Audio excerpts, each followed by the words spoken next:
Hey guys, and welcome to the biggest tournament. This is a huge, absolutely gigantic team-based tournament with 18 different teams split up over 4 groups. And it's been really well organised so far by Ludwig, Solgod, MFG, and I believe Maximus Decimus as well, who did contact me and asked if I wanted to cast any of the replays from the tournament. And of course I do. So what we're going to be doing, basically once a week, we're going to be taking some of the highlight games from the tournament. Of course, there's going to be hundreds of games played throughout. So we're going to be taking our favourite ones and casting them on a weekly basis. Today we're going to be having a best of 3 between Capt. Telus and Ben the Barman, representing the teams DBD and Team Shonk of QSA. We're then going to be showcasing a best of 3 in a 2v2 situation between Team Haggard and BBB Criminal. And then we're going to be doing my favourite game of the week, which shall be between Dacta and Inticity. Hopefully this will give you guys a good, broad view of the tournament as a whole, and then when we get to the semi-finals and final stages, which is the winner of each group, we'll actually live stream those live, which should be some really good fun all round. But yeah, the teams basically face off against each other with a load of 1v1s, best of 3, and then they face off in some 2v2s, so should be some good fun. And Steve M is also the Orga team. Awesome! Part of the organisation. Well done to Steve M as well. It's been a really cool tournament so far. I actually should have competed in it because I thought it was going to be a bit smaller, that I myself was going to live stream the whole thing. But I'm still happy to see these boys perform. So we're going to hop straight into game 1. Then I'll come out, chill out with you guys for a little while. But hello first and foremost to Ludwig, Von Arcadius, Graf Schmeiser, and Nerob the Clown, who are all currently in chat. And you're saying this is perfect for some Warhammer roleplay preparation. I could not agree anymore. So let's hop in here and have our first game. So it is going to be the legendary Grom the Porch kicking off the biggest tournament, which only makes sense in reality here. So for the front line of the Greenskins, who of course are going to be led by Ben the Barman, it is a mixture of Savage Orc Biggins and Orc Boys dotted all the way along. These guys pretty ferocious for sure. Savage Orc Biggins have been a big fan favourite of Greenskin players for quite some time now. They can really tear apart mid-tier to low-tier infantry, and they have that glorious bonus versus large, and they're going to be dotted all the way along. We also have some sneaky Forest Goblin Spider Rider Archers for a bit of support on one flank, and over on the other side we have Durkit Squigs who are lurking in those trees, ready to ambush the Tomb King enemy. In the back line, we do have a fewness of Orc Arab Boys. It's always good to have some Daka in the back line for the Greenskins. And we also have the Regiment of Renowned 8-Peak Loonies. Their fanatic swinging lunatics do some really fantastic damage all around. Now, something again, which is very common and competitive, is double Stone Trolls with a little hero blob. So we have 2 Stone Trolls, no Black Orc Big Boss, but we do have a giant River Troll Hag coming in with Spirit Leech, as well as aspect of the Dread Knight and Soul Blight. And then we have Grom the Paunch, who is such a powerful combatant all round. He has regeneration and a really good utility of items. We have Lucky Banner, Drayton is Ear, and Language of the Boys. Now for the forces of the Tomb Kings and Capt. Telus on the other flank, we have triple Skeleton Horseman Archers, going to be doing some good counter skirmishing. And we actually have Cetra the Imperishable on his kitty cat, which is really cool to see. You don't often get to see him on his majestic little cat here. I see him so much more often now on his chariot, but he's going to be coming with the Blessed Blade of Petra. We also have the Wrath of Petra, Incantation of Protection, as well as the Cursed Blades. He's gone for a relatively defensive approach, which I'm a big fan of. He's making a lot of good use of the terrain, using this hovel here to protect his back line and kind of plug the gap. And he still has these Skeleton Horseman Archers who can nip forward and pressure the enemy, fulfilling that attacking role. And of course, we are using tournament rules. This is a tournament, so it makes sense. We have Skeleton Spearmen dotted around, cheap, cheerful, happy to be here and have a good scrap with the enemy. And they've got some Tomb Guard of Halberds as well in the back line. A bit more elite troops to help protect the range aspect of this build, which is part of the army which is going to do a huge amount of damage. We have Ushopti Great Bows, we have a Casket of Souls, which is just straight up scary and can delete units very quickly, as well as a big fat Bone Giant lining up a long shot there. So without further ado, guys, let's hop into this one. Actually, I say not further ado, I'm just going to get you guys up on my phone so I can indeed see you. So I can just see chat. And there we go, let's get this rumbling.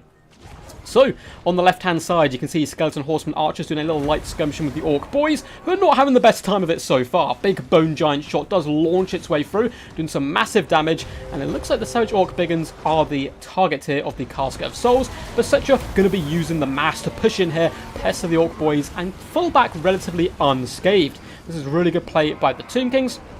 Starting with the Skeleton Horseman Archers, they're going to be able to break these Orc Boys pretty much for free, which is always good to see. Savage Orc Biggins once again take another fat volley to the face. You can see the huge damage the casket does straight out of the gate. And now the skeleton archers are going to be pestering these guys in return. Well, it looks like the Orc Arrow boys are a little bit far back from the rest of their build. And that is going to allow Cetra and his skeleton horseman archer escort to float in here and really make these guys bite the bullet. We do, although, have some Forest Goblin Spider Rider archers doing some Overwatch, but that should not protect the Orc boys. Huge damage so far from the Greenskins, but this is part of the problem with the rush, is you're going to take a lot of damage on the approach, but when you get there, you're really going to be able to scrap it out, and the Greenskins of all forces certainly know how to scrap. Savage Orc Biggins are running uphill, however, taking a blast to the face, but they're still happy, waving their war axes around, going to come crashing with a thunderous charge into the skeleton spearmen here, doing some huge damage straight out of the gate. They're certainly going to be able to win that fight, despite the fact they've taken a lot of damage. Savage Orcs as well are finding holes in the Tomb King battle line. There's just so many Greenskins on the field, and a lovely cast of Fanatics going right down the line of the skeleton spearmen, doing some pretty huge damage there. Almost half their HP gone by the time the Orc boys do come crashing in. Good use of the Spirit Leech as well, coming on the Ushopti great bows by the giant River Troll Hag. And in the back lines, Durkit Squigs have started to emerge. These guys have fantastic anti-infantry. They can probably go toe-to-toe relatively well with the Tomb Guard. However, it looks like for the most part, the Bone Giant is kept alive and active so far. No pressure on him particularly. And he is trying to snipe out Stone Troll models, because if you can kill a model each time, it doesn't matter if they have regen, they're not going to be able to return to the field. That shot, though, does go high and wide, and it looks like the Greenskins have very successfully swarmed the Tomb King's lines. In the back line, though, Cetra has demolished the Orc Arrow boys with the help of the Skeleton Horseman archers, taking away all of the range threat from the Greenskins, but Cetra is now trotting back, as he is certainly needed, because the main fight is definitely going in the Greenskins' favour. Tomb Guard with Soul Blights are being dragged down by pesky Night Goblins, and now the mixture of Savage Orcs and Trolls who are pushing through, coming up to surround the Bone Giant, but an incantation of protection has gone down. Lovely micro there from the Tomb King's player, going to be keeping him nice and healthy for now, as Cetra does come storming in with his Skeleton Horseman archers. Casket of Souls up to 87 kills as well.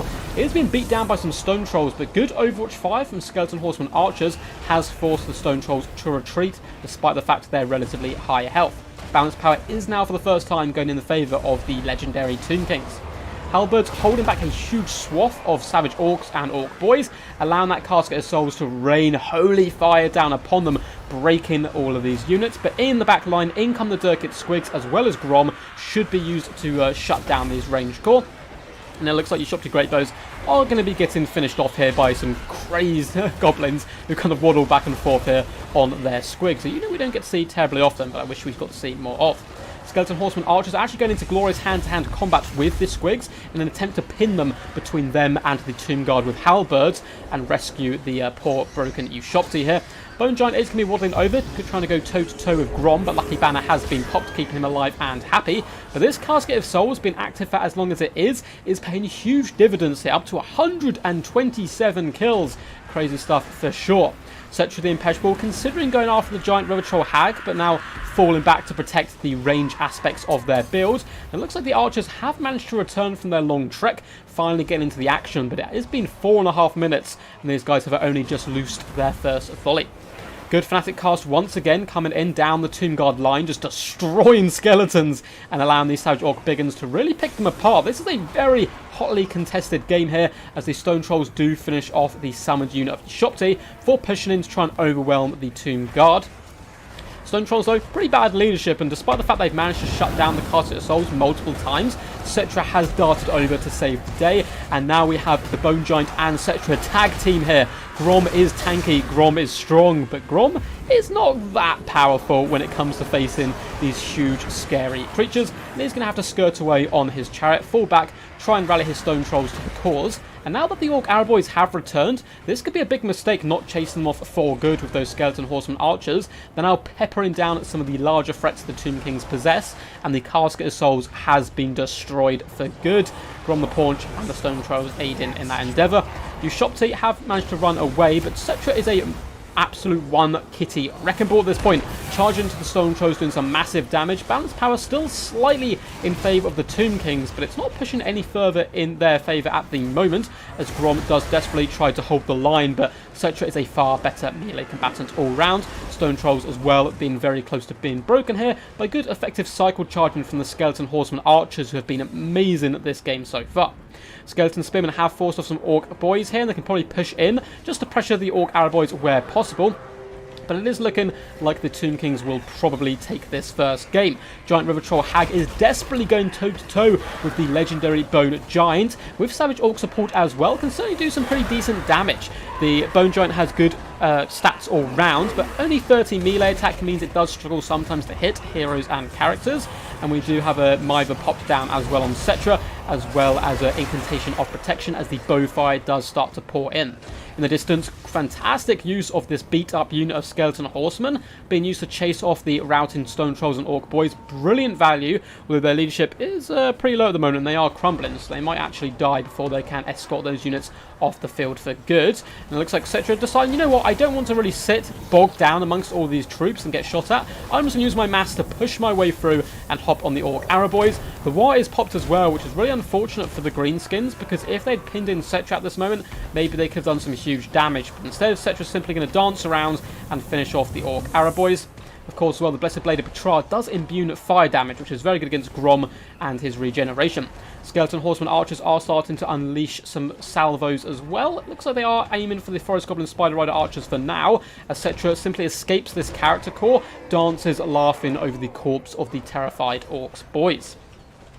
And balance power still only just in favour of the Tomb Kings, and if the Orc Arrow Boys are allowed to use as ammunition, it could maybe be brought back to the centre, but I'm not sure if that's going to be allowed to happen. We have a few Night Goblins, or I say a few, literally one lone Night Goblin trying his best, exploding in a puff of blood to hold back the Tomb Guard, who can now push forward and start to engage these archers. Looks like Incantation of Curse Blades was popped on these guys for some reason. Maybe a bit of a misclick there. But Cetra is now going to be just thumping that Giant River Troll Hag. Although Cetra's good in danger low, guys. This is pretty scary stuff. These Tomb Guards certainly want to push up at this point and start pressuring the Orc Arrow Boys.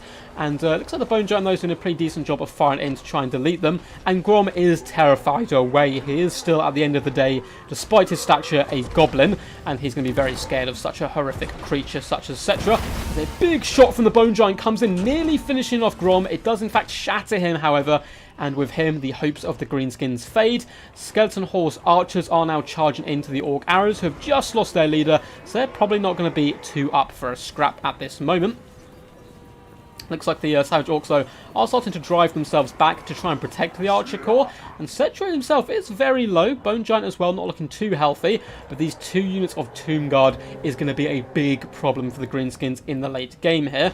As Cetra does go toe-to-toe in a duel with the Giant River Troll Hag. But this is sometimes a problem some of these large creatures have. They have really cool attack animations where they kick backwards or use their tail. But it does actually turn them around, so you get to attack them in the back, which of course halves their melee defense. And the Bone Giant as well, clubbing Cetra with a big shot from afar. Giant River Troll Hag is still struggling, though, despite everything there that did go her favour. And it looks like she is going to be shattered. So, guys, that is going to be game one there to cap Telus and the forces of the Tomb Kings. Awesome stuff there. So let's go to the end stats quickly and have a nice little look. I'll then get up the screen blocker because, guys, this isn't live. Well, I'm live right now, hello. But these are replays because the tournament is an ongoing event going over the course of many weeks. But good stuff all round by both these players. Capped Telus with the legendary Cetra the Imperishable, getting over 10,000 damage dealt. Only 1,600 damage, but being a real solid core to the Tomb King's build, pushing off, driving away the archers early on before coming back and assisting dealing with a lot of the large characters. Real MVPs though for this force were the Casket of Souls and the Bone Giant. Bone Giant's one of those units I'm not the biggest fan of personally. I don't play a huge amount of Tomb Kings. I always felt like your Shopti were a bit better. because you have to shut down like the entire unit rather than just this single bone giant. But the bone giant really is a very powerful tool, and I've been seeing it quite a lot in recent replays, so I'm gonna have to give it another look and see how good it really can be. But some huge damage value all round, 2,700, and despite some good juking on Ben the Barman's behalf, which is one of the problems of the bone giant, is you can juke its shots relatively well, it's still got huge damage and is a real big pain to shut down as well, because Grom got into the backline multiple times, so did the stone trolls, but then you're met with this giant construct who can punch you pretty hard in close combat. As for Ben the Barman, Grom, always a good pick in my humble opinion, doing some really nice damage across the board. The 8 peak loons as well did some massive damage across the front line to help chew it through, and the greenskins were able to force their way into the Tomb King back line. However, the loss of Orc Araboys early on really cost them. If they still had their range pressure as the front line came crashing in, I think the greenskins maybe could have pulled that out of the bag there. Always great as well to see Dirkit Squigs. So before we hop on to the next round, guys, I'm going to say hello to you guys. What's up, Emmanuel? Hope you're going good. One Italian lazy boy is here. Yay! What's up, Grumpy Guard? How are you today? What is my opinion on Tomb Princes? I think they're pretty good. They're pretty good. Like, to work as bodyguards, they need to kind of be assistant troops and so forth. What's up, Steve M? Mr. Stormrunner as well. So guys, for those who have joined a little bit late, we are doing some highlight games from the biggest tournament, a big multiplayer tournament, team-based as well, which is going over the course of many weeks. So each week we're going to be highlighting my favourite best of 3, or 1v1 best of 3, my favourite 2v2 best of 3, and my favourite game of the week. And here we are in the first round. So quickly, let's up a screen blocker here. Boop. There we go. And we will quickly change the scores around. So that first game has gone to Capt Telus. Will he able to seal this one with a nice happy 2-0, or Ben the Barman managed to scrap it back? Only time will tell. So let's load into the next game. There we go. And fingers crossed I remember each time to pull down the screen blocker, because that's going to be an absolute nightmare. What's up, Matthew? How's it going? But we are going to be here on Spite Reach, and Captellus is going to be bringing the forces of the Empire here up against Ben the Barman and the Vampire Count. So Captellus is an Empire main. He's very good with multiple factions, but particularly he's very nasty with the Empire, has some legendary War Wagon play all round, and so he's getting his wish. Winning the first game and then coming in with his favourite faction is always a good boon. So let's pause the game quickly.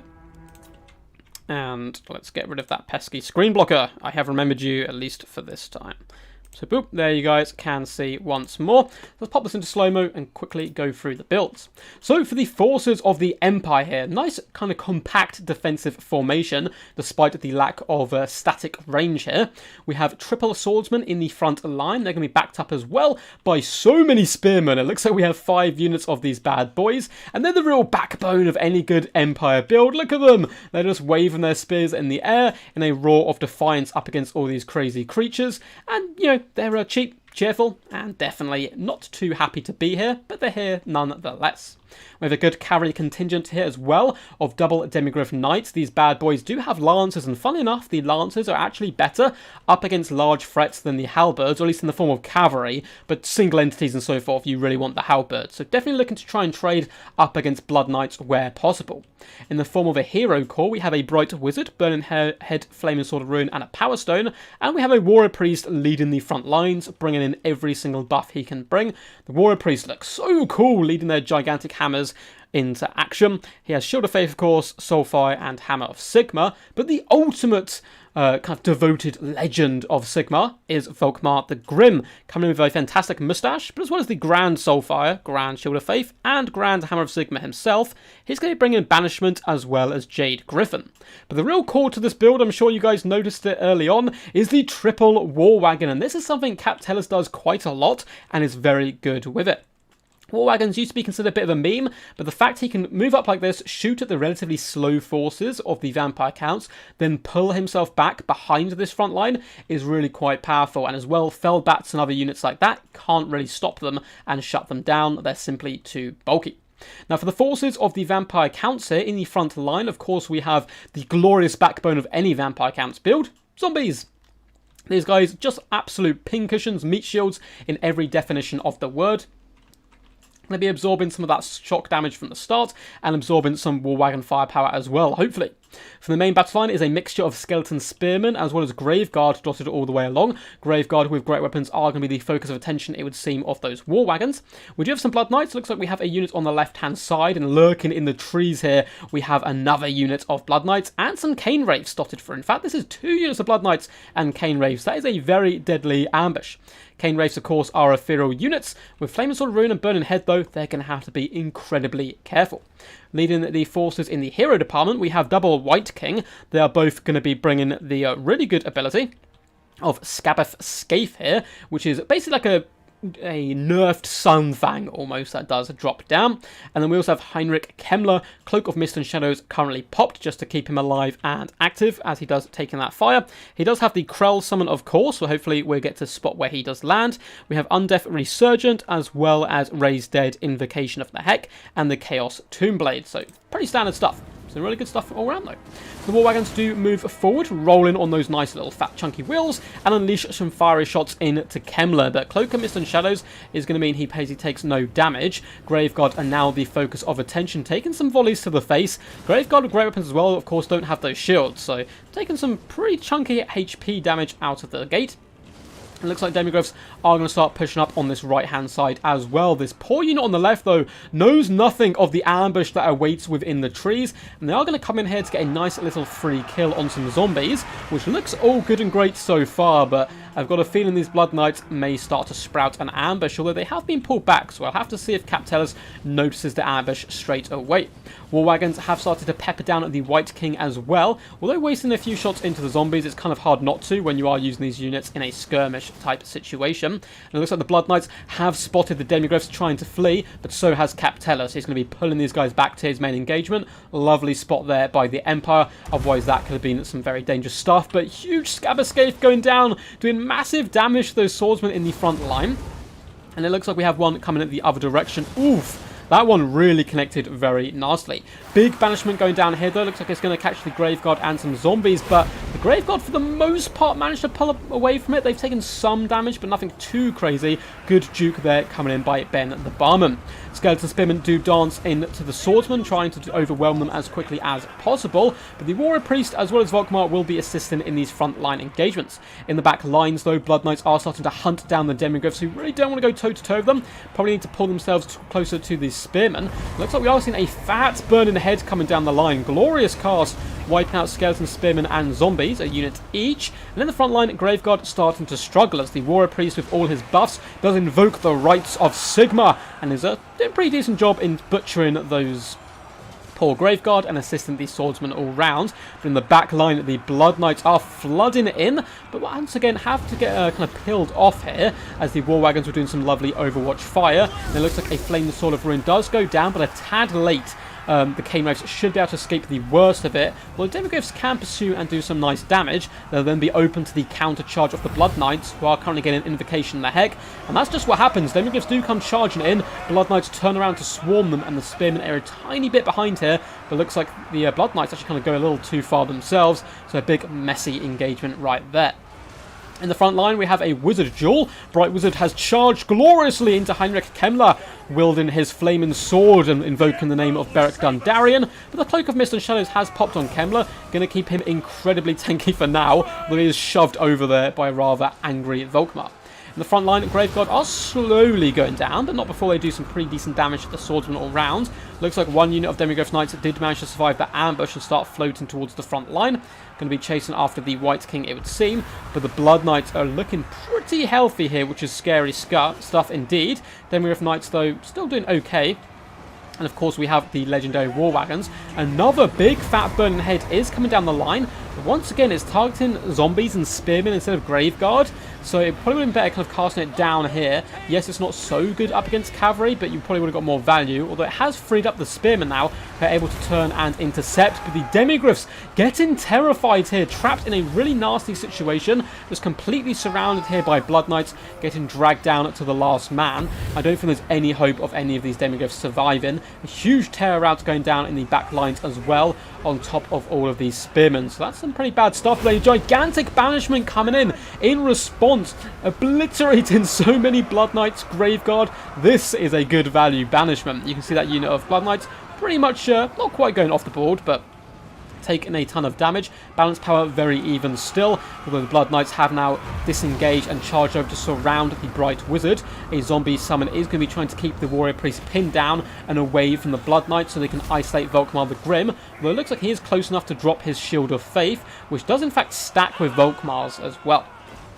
War Wagons just vibing at the moment in the back lines here. Looks like they have been taken off far at will. Oh no, they are obstructed, which is really unfortunate. They need to get over this hill and start unleashing some shots. Krell has been summoned, completely surrounded by dead zombies at the moment. Only one kill, so nothing too crazy. And it looks like those War Wagons have managed to finally spot the Blood Knights, shooting them in the back, doing some really nice damage. And Volkmar can work as a super strong anvil, and the War Wagons as the hammer. But despite this, it looks like the counts are pulling ahead. Blood Knights are being used very well here by Ben the Barman, who's certainly a very experienced tournament player all round.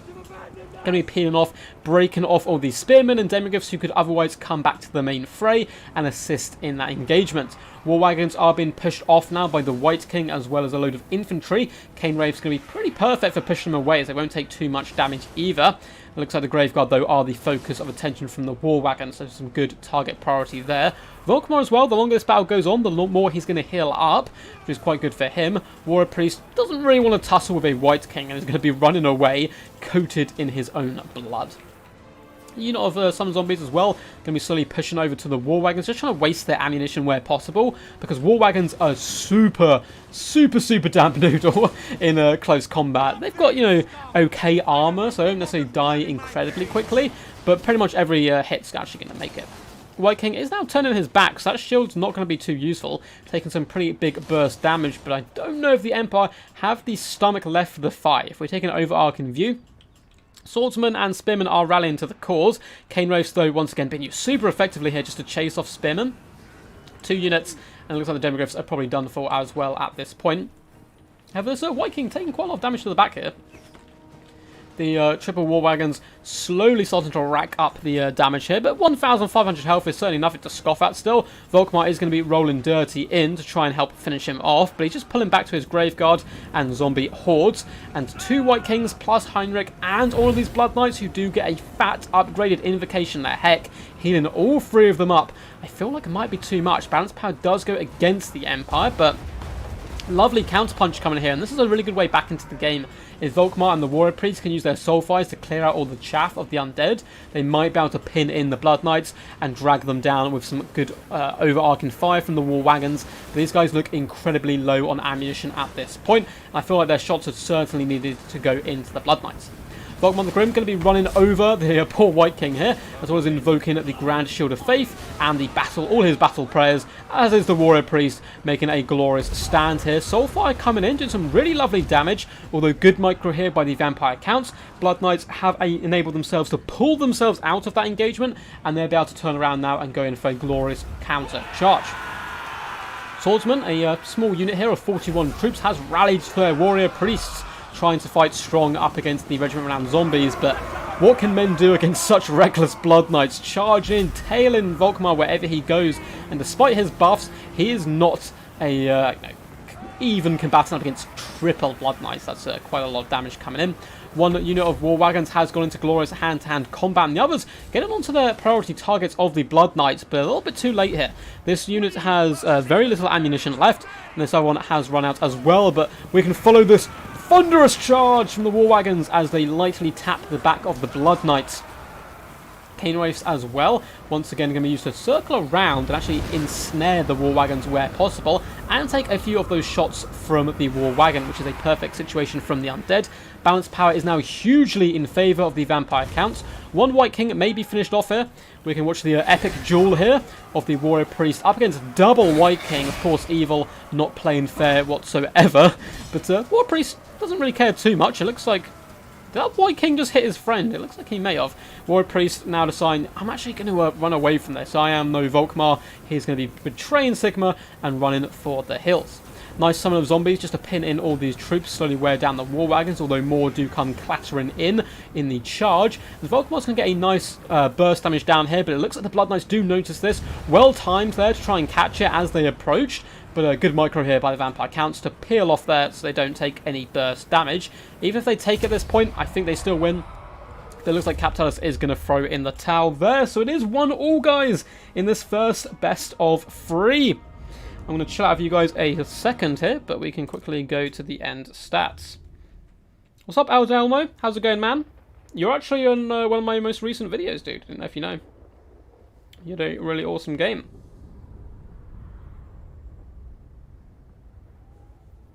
Oh, don't worry, we will let you know what's up. Oh, thank you, Storm. I was wondering what you were talking about. That's perfect. Hotmail delivery incoming. Hell yeah! Triple War Wagons is always awesome. So, great play by both these champs. Ben the Barman dragging this series back to a 1-1. Heinrich Kemmler doesn't obviously get much damage value and damage dealt, but that's not really what he's here for. Of course, he is here for all his pesky spells, and he did a good job as well soaking up some initial damage. But the real match winners here were those triple Blood Knights. Oh, that's some pretty good value across the board. Actually, not too crazy on these bottom ones, but they were still relatively high health and did a lot of damage across the board. But this unit, 2,600 damage value, is certainly some scary stuff. Cane Wraiths as well were just pesky and annoying, but a lot of the elite troops, fully Vampire Counts, at least foot-wise, struggled, and that is because of the double Warrior Priest.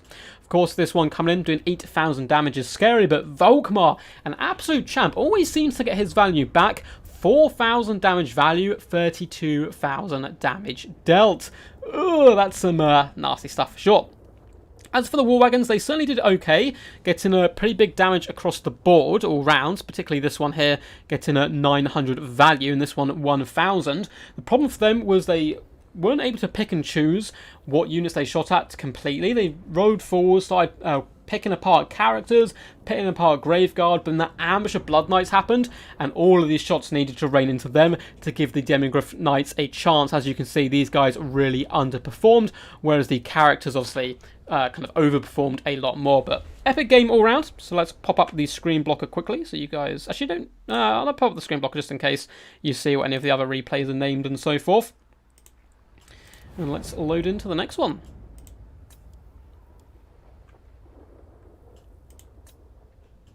And it's actually going to be a reverse fixture of the first game. So we're actually having Cap Telus leading the forces of the Greenskins up against Ben the Barman and his Tomb King hordes. So we're going to load in here, and then I will update the scoreboard, take away the screen blocker, and we'll hop in. We are on Tower of Hoeth, which is an old school classic map, which actually has some really sneaky deployment you can do as well. Map is dominated on one side by a load of trees, but a big open flat plain as well. It's always interesting when people play a reverse fixture that they played earlier on in the best of 3, because do you bring the successful build again, or do you switch it up? There's a lot of mind games that do come into play. So let's quickly update the scoreboard. It is 1-0, and here we are on the plains of the Elvish land. And let's go through Cap Telus's build first here. So going incredibly wide, which is always very powerful with the Greenskins, I think. You can also bring some pretty disgusting Death Stars and Death Blobs with them, but this is also a viable tactic. We have Night Goblin Fanatics on the front line, supported by Goblins, so incredibly cheap and cheerful front line. These little Goblins, if they're winning, are certainly going to be cheerful. If they're losing, certainly going to be running away. But 2 units of Fanatics on either flank. Backed up in the secondary line, we have a mixture of Orc Boys. We have the 8 Peak Loons once again showing their face, and some Savage Orc Biggins mixed in with some of the lads. These guys, we've been over them already. Very good in this matchup. They destroy pretty much all Tomb King's infantry and be good up against the large constructs. We have double Stone Trolls in the back line here, good at pinning enemy troops. Low leadership, however, can be a bit of a problem for them, but they can obviously deal with a lot of the large constructs themselves. Hidden over in the forest, we have two contingents here, actually. We have Grom the Paunch, of course, coming in with all of his magical items. We have the Lucky Banner, which makes him incredibly tanky and huge damage output. We have the Great Urn is here, and Language of the Boys. We have a giant River Troll Hag coming with Spirit Leech, Blast, and Soul Blight. And we also have some Squig Herds. Looks like the feral versions as well, so no one riding these bad boys. These guys are... They look like something I shouldn't say, but I guess a meatball is a better way of describing them. There's some really disgusting, angry meatballs. And then up further in the trees, we have a good skirmish contingent. Goblin, Wolf, Rider, Archers dotted all the way along. Now, for the forces of the Tomb Kings, once again, it's going to be a tight defensive formation, a bit wider, however, than Capt Telus's was, and that's because he's needing to protect the Screaming Skull catapult. No Bone Giant here, which can kind of look after itself. And this catapult can do huge burst damage across the board, and shall be protected by Skeleton Spearmen, and it looks like it is cheap and cheerful chaff, dotted all the way along. Actually, no, the front line is Tomb Guard, and the Kepper Guard, Regiment of Renowned Tomb Guard, so I take that back. A bad to the bones front line, with some Tomb Guard halberds in the central portion. The cheap and cheerful units have been relegated to the back lines here. So pretty elite stuff. We have a skeleton chariot as well on the left-hand side, and on the right-hand side, you Shopti Greatbows, as well as some Nekaharian horsemen. And who is the leadership? There we go. It is Arkan the Black on his glorious chariot. Unfortunately, not quite as cool as Cetra's. But I mean, it flies, so I guess that's going for him as well. Here's the Tombblade of Arkan, Staff of Nagash, the Liber Mortis, Spirit Leech, and Aspect of the Dread Knight. Of course, Aspect of the Dread Knight, a good counter to trolls for their low leadership. Unique their leadership all of a sudden, and they run away. Scream Skull Catapult is going to be launching some shots in, going after the Savage Orc Biggins, and often why you'll see a lot of magic damage go into the Biggins is these guys do come in for a 25% physical resistance, which is negated by magical damage. So the Scream Skull Catapult's a really good counter to Savage Orc Biggins in general. I think all Savage Orc units actually come in with that physical resistance, so really good targeting straight out of the gate by Ben the Barman. Over on the flanks, you can see the Greenskins are starting to get into position here, ready to wrap around and trying to harass this backline where possible. It looks like he's manoeuvring his forces as well, trying to juke some of those shots, but it looks like there's some unerring accuracy here from the Scream Skull Catapults, doing some lovely burst damage to the Savage Orc Biggins straight out of the gate before they even engage. And this is a weird fight. Greenskins lacking leadership up against the Tomb Kings, or lacking elite troops. Goblins versus Tomb Guard is really going to favour the Tomb Guard quite heavily. Chariots starting to look as well, considering pushing in, doing some damage to the Goblins, I'm sure, but it's a little bit risky in case you get pinned in. This is such a wide formation from the Greenskins. If you have a little look on the minimap, you can see they're starting to get a pretty much full surround. The Tomb Kings are certainly going to have their backs to the wall, and it looks like all these pesky Goblin Wolfride archers have emerged from the tree line, starting to rain down fire and charge down a hill. They're probably going to want to pop onto the Scream Skull Catapult. They do try that and get close, but some horsemen are going to be pushing them back once more. Although the Scream Skull Catapult going to take a tiny bit of damage there, nothing too crazy straight away. And in comes Grom, straight away rolling over some Skeleton Warriors and basically taking no damage in return. This is what he's good at. I love the fact he has some kind of personalised animations as well, which a lot of the Chariot Lords kind of have, where they just like nudge the enemy or have really basic animations. I think he has some pretty cool ones. Stone Trolls are starting to engage in the front line. Good play here, though, by Ben the Barman, pulling back the Tomb Guard and pushing through the halberded Tomb Guard to try and do damage to the Stone Trolls. Glorious stuff there, and it looks like the Kepper Guard will be cutting their way through some Goblins with very, very ease there. Big ease. So, Giant Reptile Hag has been sniped out here as well. Ushopti focusing her down certainly isn't a good situation for her, but she's got time to regenerate, come back to the fray. The problem with this Tomb King build is it's obviously having to be very tight. He doesn't have any units which can leave it and chase down the enemy. He, of course, has one unit of horsemen, but they're needed to try and protect the back line where possible. It looks like the lads are ready. Look, big fanatics are going down the line, not catching too many Skeleton Warriors, but certainly helping bust through them a little bit quicker. And the Orc boys are charging in, ready to swarm the Skeleton Spearmen. And look at the little bouncing squig herds bounding along gloriously. Going to be trying to overwhelm the horsemen here, as the catapult is being dealt with by the mass archer line of the Greenskin skirmish force. In the front line, however, it is a completely different situation. Tomb Kings punishing the Greenskins. Stone Trolls are running for the hill, as well as some Goblins. But, you know, it's kind of expected of Goblins. They're here to distract the enemy and absorb a lot of damage, not here to do too much killing. Grom the Paunch has been hit by the War here, and he's surrounded by Tomb Guard halberds, but with the War popped, as well as the Great Un is here, he can also pop Lucky Banner, but he's going to be using it to push his way through onto the Tomb Guard, doing some really glorious damage. The 8 peak looms as well, up to 91 kills. Scary stuff for sure. Like slowly, the Tomb Kings are getting dragged down here. Skirmish Corps was able to punish the Scream Skull Catapult and finish it off. It will now be able to kite back on the Skeleton Spearmen. What I'd probably do is just kite back a little bit uphill and then charge back down to try and break this unit as quickly as possible. But it looks like they're standing and fighting in order to unleash some more shots into Arkham the Black here. Squig herds as well, doing some lovely damage onto the horsemen, putting them down very good. Oh, I'm so paranoid about the screen blocker now. I'm looking down at chat like, please Please no screen blocker. Night Goblin Fanatics doing a decent job here up against Skeleton Spearmen, cutting them to ribbons, pulling apart those shields and bones, doing some lovely work. And yeah, minus 46 leadership isn't going to be favouring those skeletons at all. Tomb Guard, though, faring much better.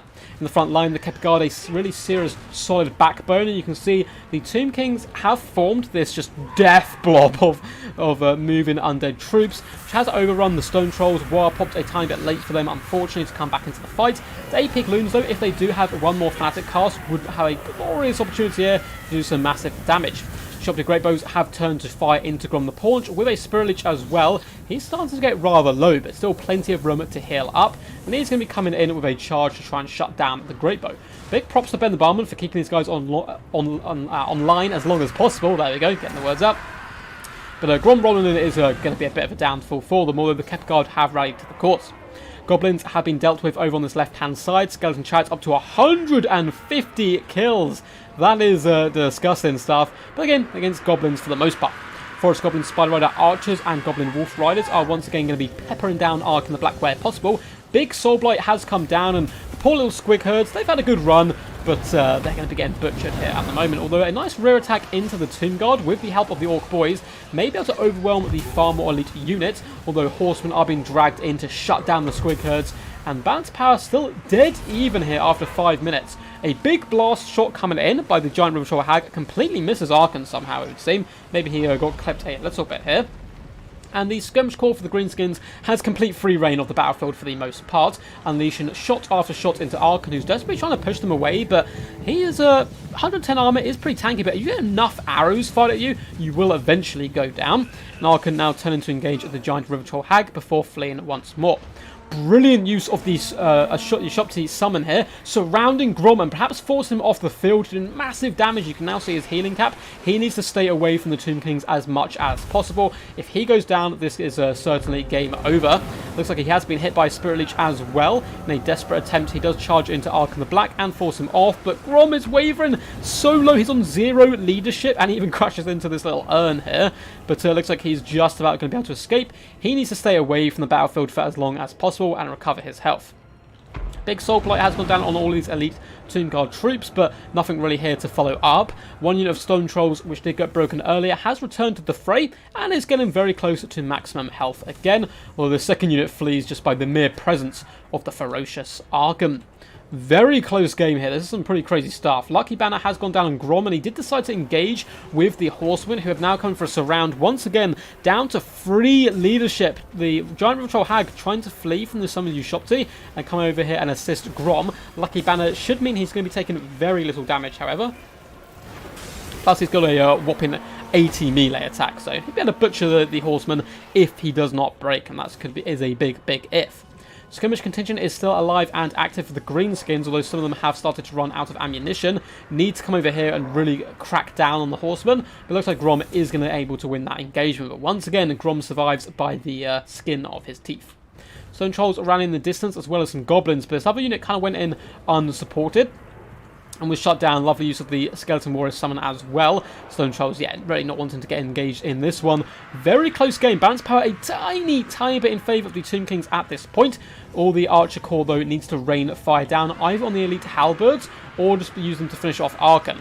They're going to be swarming into combat over on the Horsemen. This is really good play here from the Greenskins. He's trying to save his ammunition. There's no point shooting the Horsemen or kiting them. Just get in there, overwhelm them with numbers, and make them crumble into dust. Both forces are kind of reasserting themselves. You can see the Tomb Kings have a big power base over here. Arkan the Black trying to chase down some Stone Trolls, but they have somehow rallied, and he wants to run away as quickly as possible. One Stone Troll, he's very lucky. Only one Stone Troll was near him at the time. If all of these Stone Trolls were able to surround him, that could be a dead Arkan, who only has 1,000 hit points himself. Spirit Leech is going down on the Shopti, which is an interesting choice. They don't have too much ammunition left. I think trying to do it on Arkan would be best, but at the same time, your Shopti have done some pretty horrendous damage, so getting a bit of own back is on the table as well. Looks like, once again, the Skirmish contingent is going to be used to swarm some Spearmen. A little less successfully this time. The Spearmen do hold the line. Orc Boys are nearby and can perhaps support him. Where is Grom? That is the real key to this battle. So Grom, only 500 health at this point, just cowering in the back here, but going to be regenerating up rather quickly. He's letting the lads take the brunt of the damage for now. Stone Trolls have been forced back, but once again, they're going to regenerate. Giant River Troll Hag is going into glorious hand-to-hand combat, although the Tomb Guard are nearby. They are slowed down, however, by Miver, or Miver, however you want to say it. And the Giant River Troll Hag should be able to escape. Saying that, she is kind of lumbering along quite slowly, getting pinned in by a skeleton. Arkan the Black is desperately chasing the Giant River Troll Hag for now. Not doing too bad leadership-wise himself, but in comes some Stone Trolls, and all of a sudden that leadership starts to go down. A Spirit Leech is popped as well. Can the Stone Trolls stay in combat and finish this off? No, they're once again terrified away. Arkan the Black down to 300 health. This is really scary moment for him. If that Spirit Leech early on had gone onto him, he would be dead at this point. But it looks like he is just about going to be able to stabilise. Aspect of the Dread Knight was popped on himself. Not only will that help cause terror, but at the same time, it is going to boost his leadership. A few last volleys, though, coming in from the Goblin Wolf Rider archers, are whittling down that health ever so slowly. And it looks like this could be the end for Arkan. Balance of power currently in a relatively chunky favour of the Greenskins. So that is probably due to the fact that Arkan is so low leadership-wise. And -6 leadership. Looks like he's going to crumble down to dirt there. 69 health. 47 health. Can he stabilise just in time? It looks like he is going to go down with one last desperate charge towards the front line. Balance power now heavily in the Greenskins' favour, but this is a lot of Tomb Guard, including the Kepper Guard. If they can assassinate Grom, there's no ammunition left on these Wolf Riders. They might be able to just tank out the Greenskins here. Grom is going to have to be incredibly well disciplined with his cycle charging. Lucky Banner is popped, so it's a good time to kind of roll into the mix, although that is going to wear out relatively soon. A Miver has gone down on the Kepper Guard once more, as Goblin Wolf Rider archers have been forced to fight in combat. Grom pulling himself through the enemy line, although the Lucky Banner has passed here, down to 700 health. Tomb Guard desperately trying to keep up, but I think they're going to crumble in the end here. It looks like Forest Goblin Spider Rider archers as well are going to be throwing their bodies on the line, trying to slow down the Tomb King's chase on Grom. Because if Grom lives here, it should be game. And it looks like the Greenskins are going to take victory. And it shall be a glorious win here for Capt Telus, taking this series in a 2-1 event. Now, of course, guys, this is, for those who have just joined, we are doing some highlight games of week 1 of the biggest tournament. A huge, really epic team-based tournament. So this is just one of the games DVD was facing up against QSA, and loads of different streamers are going to be casting this. I believe Turin's going to be doing some casts. Prussian Prince, I think, was going to do some casts. I'm trying to think off the top of my head. I think Exploding Hamster as well, for those who are German, are doing casts as well. So you're going to see a load of replays dotted all the way around. But let's go to the end scores here. I will adjust the scoreboard in just a second, but let's have a quick little look through the damage dealt. Screaming Skull Catapult struggled a little bit. Initially did some good damage on top of those pesky Savage Orc Big Guns and really neutered their effectiveness in the battle, but then good play by the skirmishers in the back line managed to shut down the Catapult. Shopti fared a little bit better, then being a bit more mobile, could hide in the centre of the build, and really nicely played with the Chariots, as well as Arkan the Black, doing some pretty good damage across the board. I'm rather interested to see how the Elite front line did. Pretty good value for the most part, some units though suffering badly. As for Capt Telus, Grom was a real powerhouse here. 17,000 damage dealt is very good, but it's his survivability which really kept them in the game. Good rallying as well of the Giant River Troll Hag. If she'd been forced off early on, again, it probably would have been game over. The 8-peak Loons did some pretty heroic damage as always. They're a very good unit. Been unbreakable and able to swing Fanatics across the line is very, very scary. We also have Stone Trolls in there. Did some pretty decent work all round, but the MVPs probably was the Skirmish Corps. You say they didn't get the craziest damage value, but they are rather cheap, so they are, of course, going to be paying for themselves. Although I think they actually got a bit of a points increase, Goblin Wolf Rider Archers, recently, but I think, yeah, they will pay for themselves. And they managed to shut down the Screaming Skull Catapult, as well as putting good pressure on Arkan the Black and other units. So let's update the scoreboard quickly. So this was a 2-1 series to the legendary Capt Telus, who's a bit of an OG of the channel, actually. So is Ben the Barman. So I'm going to have you guys in chat a little bit, and then we're going to set up a 2v2 showdown, which of course is best of 3 as well. What's up, guys? What's up, David? How are you? Blackthorn, quack quack. You have missed, or I don't know what time you joined, but we've just done a 1v1 best of 3. We're going to be moving on to a 2v2 best of 3, and then we're going to do a highlights game as well. So up next we do have Team Haggard up against BBB Criminal, and then after this we are going to be having a showdown between Anticity and Dacta. Yeah, that was you can't get much closer than that. You can't get too much closer than that. And this is kind of the cool thing of doing this highlight video. So the biggest tournament's going to be on running for a couple of weeks, so I'm just going to each week do like my favourite games, basically. My favourite 1v1, my favourite 2v2, and my favourite game. I think it's a good way round of doing it. So let's quickly chuck on the screen blocker. There we go, my glorious screen blocker. And let's update the scores. Cool, so that was 2-1 to Capt Telus there. But let's update this now. So on the right-hand side, we will have BBB. And on the left side, we will have Team Haggard. And this is going to be from their 2v2 games. So let's pop that there and adjust this just to be a little bit smaller. There. Awesome. And we will update the scoreboards as well, as it would be slightly unfair to come in with a 2-1 advantage in a best of 3. But how are you guys today? I know this is a bit of a weird streaming format where we're doing replays rather than live streaming games. So I myself prefer live streaming, but because this is held like, it's almost like a World Championships, to be honest. It's like the team version of the World Championships. It's across so many time zones and stuff, it's just impossible to live stream it all. So we'll be doing that for the semi-finals and finals instead. So let's load in here and have a look at the 2v2s. 2v2s are really fun as well. You don't get to see them terribly often, and that's why I'm a big fan of this format all round, where you get to do a little bit of both. What's up, Jeremy? I've watched a couple of replays recently with fantastic carrion play, but I agree that I think they're underrated when I think it comes to Tomb Kings. Yeah, I think carrion can be pretty good. It really does depend on what your opponent's brought. I had a good replay recently, I think Darv cast it as well, where Karen overwhelmed some like trebuchets and stuff and get like insane value, but other times they can be a little bit damp noodle. They kind of work in a similar way to like slightly more powerful Fellbats. What's up, David the White Lizard? How are you, buddy? Hi, Beastie. Nice stream, mate. Are you doing any SFO play? Is that the mod? Because I have considered it. I have considered it. So perhaps in the future, yes. Cool. Let's quickly get rid of the screen blocker. Boop. And here we are. So I'm not going to do quite such an in-depth breakdown of the builds in the 2v2 games, because as you can see, the armies are massive.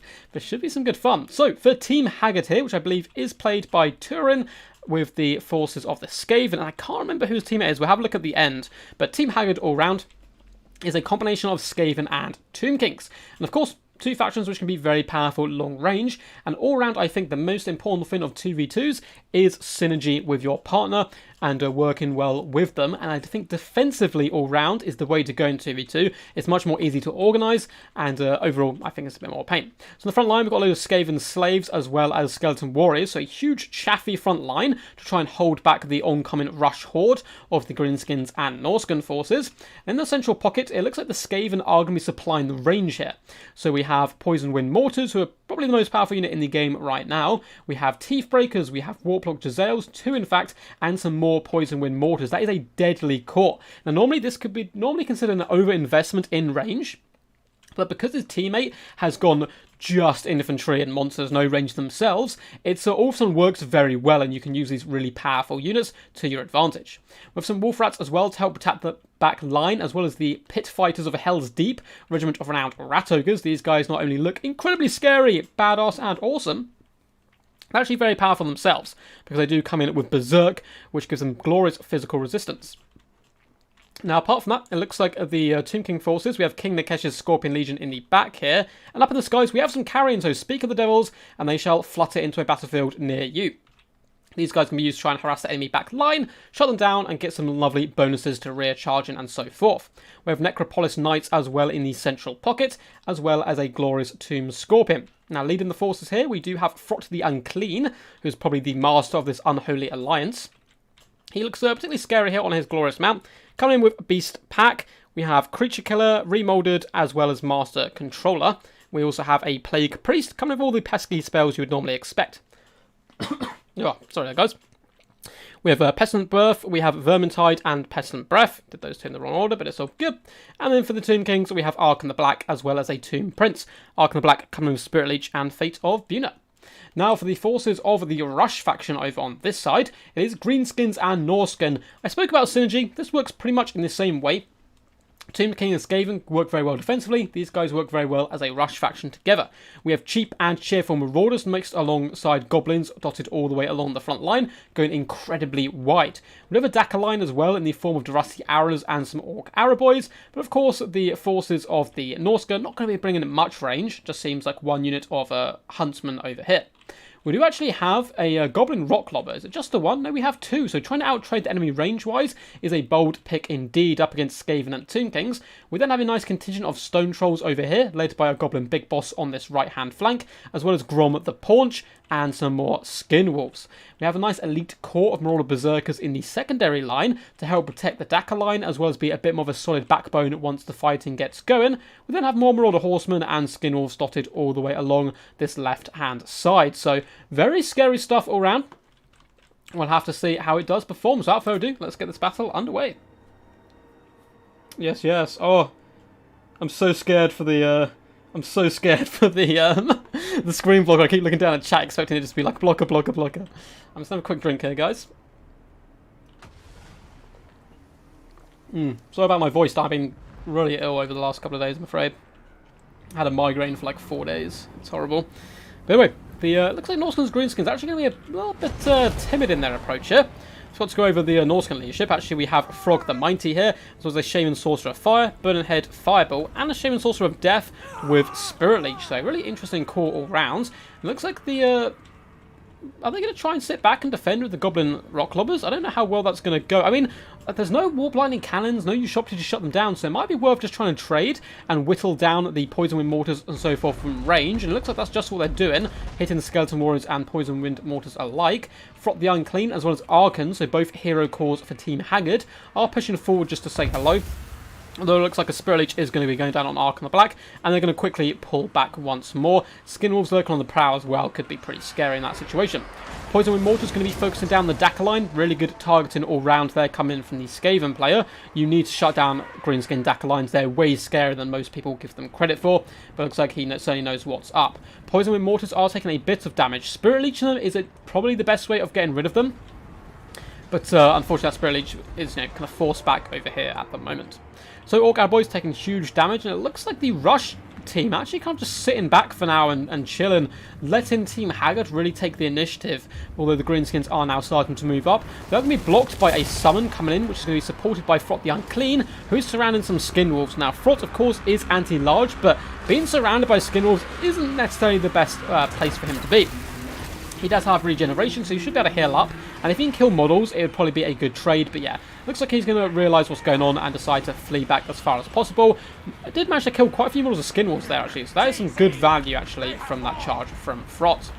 Looks like the Night Goblins have been spotted here. Night Goblin Shaman as well taking a little bit of damage as Karen do float over the battlefield. On this left-hand side, you can see a force of the Norskans are starting to organise themselves. Looks like they're going to try and crash through as quickly as possible. Just taking their time organising their forces, trying to get value from the Goblin Rock Lobbers, who are up to 9 kills on the right and only 1 on the left. They are kind of struggling. Fireball is going to be going in as well. Looks like they are trying to beat down the artillery crews. Looks like Archon as well getting very close to being sniped here, but I think the Rush force really needs to come in here and start engaging in this front line, breaking down the enemy, because Poison Wind Mortars just get disgusting value if you let them shoot. If you can see here, only 8 kills from them, but already 7.3 thousand damage dealt. That is pretty wild for sure. Night Goblin Archers are starting to move up and advance. Scales and Slaves are awaiting the enemy though, and there's a lot of layers of chaff to break through here to get to the goodies in the back line. Plague Priest is now surrounded by Stone Trolls, so they do decide to flee back here, and I don't know, I'll probably go in there to try and finish off the Plague Priest. These Stone Trolls need to get moving and wrapping around, but as you can see, they're trying their best here. If you look at the mini-map, the red team just to spread around and flank where possible. But in a 2v2 situation, it can be really hard if your opponent has gone wide to actually get into that back line. Another reason why being defensive works pretty nicely. Skinwolves are tussling at the moment with Frot the Unclean. It looks like some Wolf Rats with poison did come in to try and slow them down. Then a combination of Necropolis Knights and Frot the Unclean come in to try and deal with them where possible. Goblins trying to aid and support, but this engagement is certainly going to go in favour here of the Frot the Unclean and Team Haggard over on this flank. Stone Trolls are starting to advance to come over to this side, and Orc Araboys as well are lining up now to start raining fire down upon that Plague Priest, and Horsemen are pushing forward as well. Looks like the mighty Frog has decided, you know what, sitting back is on board of this. So I'm going to start engaging, charging forward, and you can see the alliance of Marauders and Greenskins does push forward. Skeleton Warriors not going to have a good time up against Marauders whatsoever, as more do start to push into the back line, but some Horsemen come in with a lovely lance and charge, breaking up those Marauders for peeling away once more, and now the Pit Fighters of Hell's Deep rally into the cause, so big engagement over on this flank. Down the main battle line, it looks like Horsemen as well as Berserkers starting to flood through, and some gaps are starting to open up in the Skaven and Tomb King force, and a fat burning head comes down the line, roasting 2 units of Skaven Slaves, which isn't the best value, but it's certainly going to help clear the path. It looks like some Skeleton Spearmen as well are actually going to get hit for their troubles. Now the Berserkers and Goblins have free reign into the back line, which is going to be hugely key to winning this game. Berserkers have carved their way through a unit of Warplock Jezzails. Marauder Horsemen as well being used as a combat troop here to try and drive back the enemy. Poison with Mortars still firing up to 122 kills, shooting shots into the Marauder Berserkers, which is good use. And you can see now the Norskins have managed to wrap all the way around to this left-hand side. And all of a sudden, Team Haggard are in a bit of trouble after some good initial engagements. Over on this side, Forest Goblin Spider Riders are tussling with Horsemen. Not going to go too well for them. And Teeth Breakers are starting to move a little bit too close here. They were probably obstructed with an attack order and have accidentally charged into combat with Skinwolves. But they are going to be able to flee back here, which is good micro here by the Skaven player realising the mistake. And then the Knights come charging in, who should be able to deal with the Skinwolves. Although the Orc Dacker line is relatively okay. We've got a unit here still firing. Another unit, the Rusty Arrows, could perhaps be saved. And we've got some units over on the left-hand side, although a well-placed Ushopti summon is going to carve up the Orc Araboys and help push back these pesky Skinwolves. Marauder Berserkers need to start charging through, trying to shut down at this central core. And Frog not doing too bad. He is surrounded by the Pit Fighters of Hell's Deep, of course, are good at dealing damage to him, but he's fantastic at dealing damage back to them. Although he is currently tussling with some Skeleton Spearmen, needs to whip around and really deal with the Pit Fighters if possible. So absolute carnage across the battlefield. This is pretty much sums up 2v2. It is mental and really hard for these guys to control everything. Wolf Rats are now whipping around the flanks to try and get into this back line. They're going to make really good value, just chasing off routing units, trying to stop units coming back to the main fight who can indeed make a difference. It looks like Teeth Breakers have rallied, as well as 3 Poison Wind Mortars. Now, this is huge, because if just one Poison Wind Mortar shell hits a unit, it's going to apply that ticker of damage. So having them come back to the cause is pretty good work. And it looks like a lot of these Skaven forces in the back line here have rallied. These Marauder Horsemen need to get back here and shut down all these troops. And it looks like that's just what Team BBB are doing. Although the Necropolis Knights know what's up, and they're going to be floating back and attempt to support. Looks like the battle has kind of slowly poured into this big middle engagement. Let's go for a nice little cinematic shot through the carnage. You can see absolute death in all directions as a war is popped as well. Crazy stuff. This is what you love. I just love Total War Warhammer. It's wild. It's insane. And looks like Grom is having a good time as well. Up to 28 kills.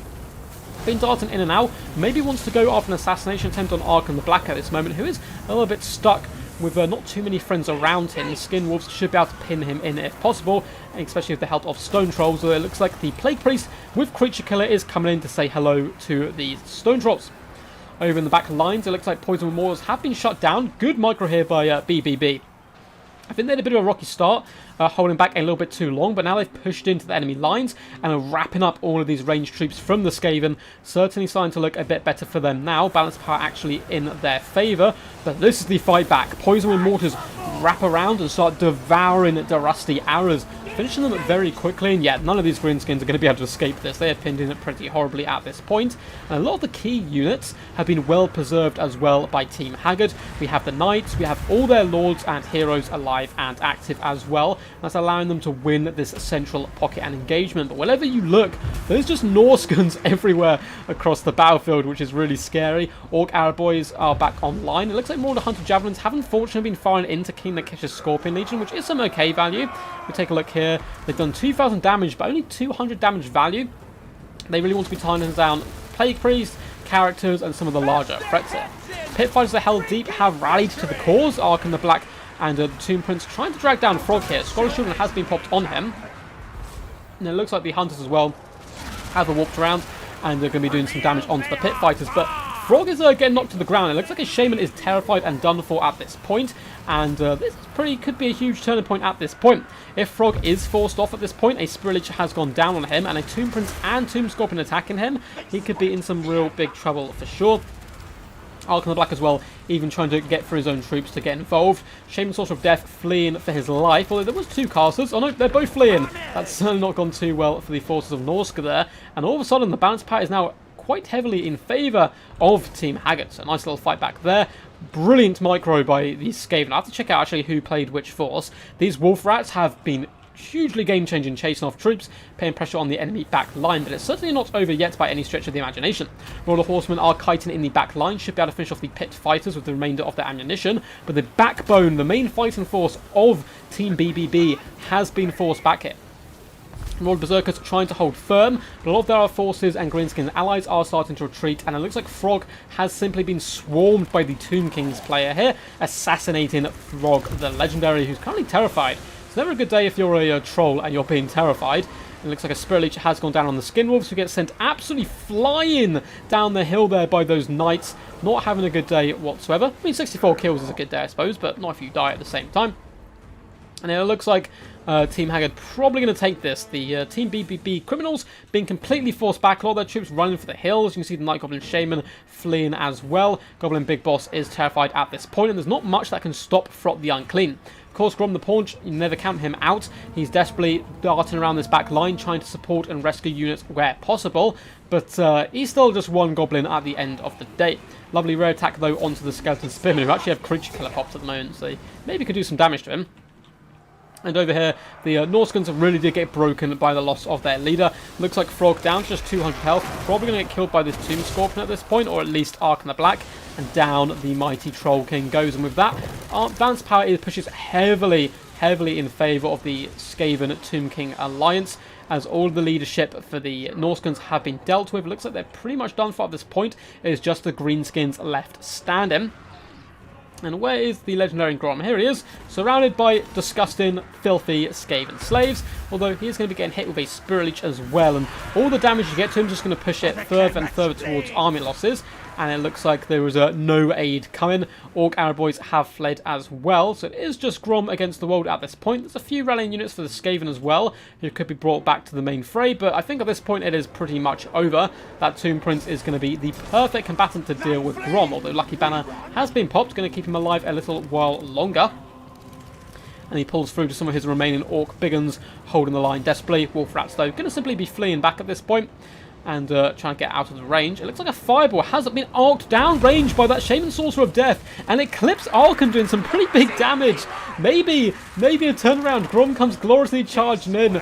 A war being ripped from his throat here as he charges into glorious hand-to-hand combat, but a Skeleton Warrior summon does come behind him, going to surround him, give him that negative to his leadership, and do some damage to him.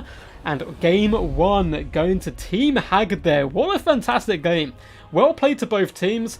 And here we have the name. So that was indeed King of the Dead with the Tomb Kings, of course. That makes sense. And the Mad Mullet, I believe, 99% sure is Turin indeed. I don't know anyone else who would go by the name of Mullet. And well played, though, as well to Sentencia of BBB, as well as Pacifist Warlord, players I've seen around quite a lot, very good competitive players themselves. But a Pyrrhic victory nonetheless. But guys, this is a best of 3, so perhaps there's a comeback back on the cards. Overall, Frot the Unclean did some pretty good work just harassing the back line in the late game, but didn't have to get too involved. However, that Plague Priest himself, 10,000 damaged out, did some fantastic work. Poison Wind Wars, both getting some pretty crazy damage value, 1,200 and 1,900. Considering they were focused down, one unit in particular early on, they managed to pull through in the end at the death. Unfortunately, Teethbreakers were forced off a little bit, but one of the probably match-winning moments of this, one is kind of Team BBB not pressuring quick enough, trying to trade with the Rock Lobbers first, with the glorious micro here of the Mad Mullet. The wolf rats with poison got into the back line and shut down so many troops. 1,600 damage value from such a cheap unit is really key. But also King of the Dead coming in and assassinating Frog, who tried his best here. And went toe-to-toe quite well for a decent amount of time. But that Tomb Prince combined with the Tomb Scorpion, managed to drag him down, was pretty key. A really awesome battle which swung back and forth. Let's have a little look at, yeah, Grom did big damage, but no damage value. And the Rock Lobbers, unfortunately, they did okay in the end, but they needed to push forward a little bit more. And the Dacker line as well got some pretty good value across the board, but epic stuff. So let's open up the screen blocker quickly, so you guys can't see the names of the last replays. Boop, there we go. And let's update the scoreboard. Dun, dun, dun. So that is going to be a 1-0 on that side. Have a quick little sip of my drink and chat with you guys for a couple of seconds. 24k damage. Holy Warpstone, Batman! Yes, yes. What's up, Petersborough? How's it going, man?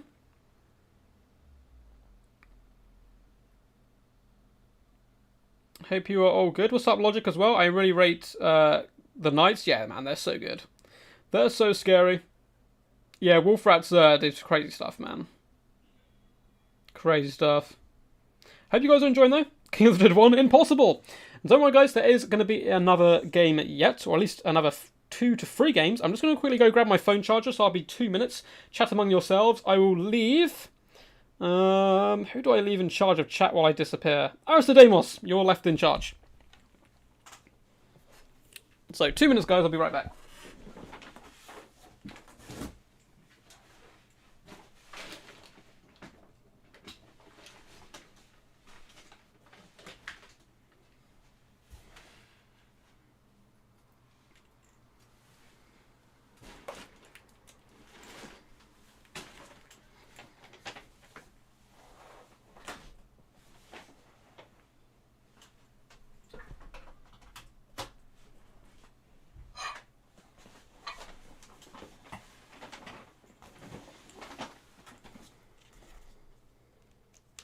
I have returned!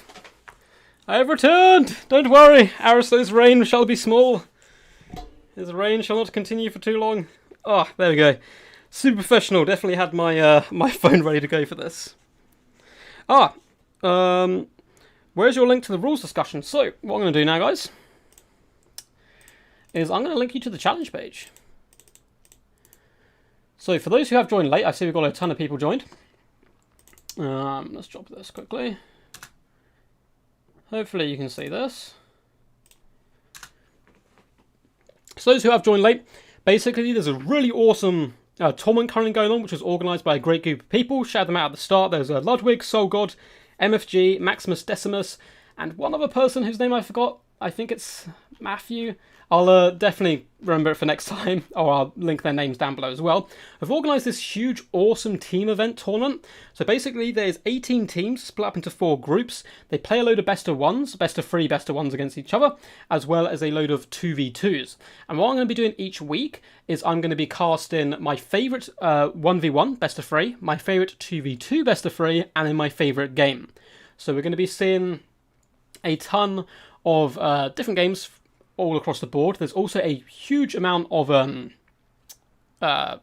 kind of casters in the community who are going to be doing the same thing as well. I think Turin's going to be casting like all of his team's games and stuff, and I think Exploding Hamster was going to be casting as well. But anyway, let's load into the next game. Oh, I mean, the link to your stream is in the rules discussion in Turin's Discord. Oh no! Oh no, is it? Oh well. I'll have to move that back at some point. Hang on a sec. Let's do that quickly. In Turin's Discord. Oh no. Okay, I shall remove. Oops.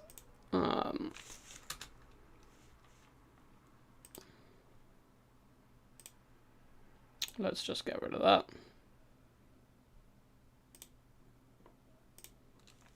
Go. There we go. Perfect stuff, and we will load into game 2. So do you guys reckon they can pull it back? Can Team BBB, the criminals, or will, the Team Haggard manage to drag this one to victory? We'll have to wait and find out, and we are going to load in here. And guys, you're going to be a big fan of Team BBB here.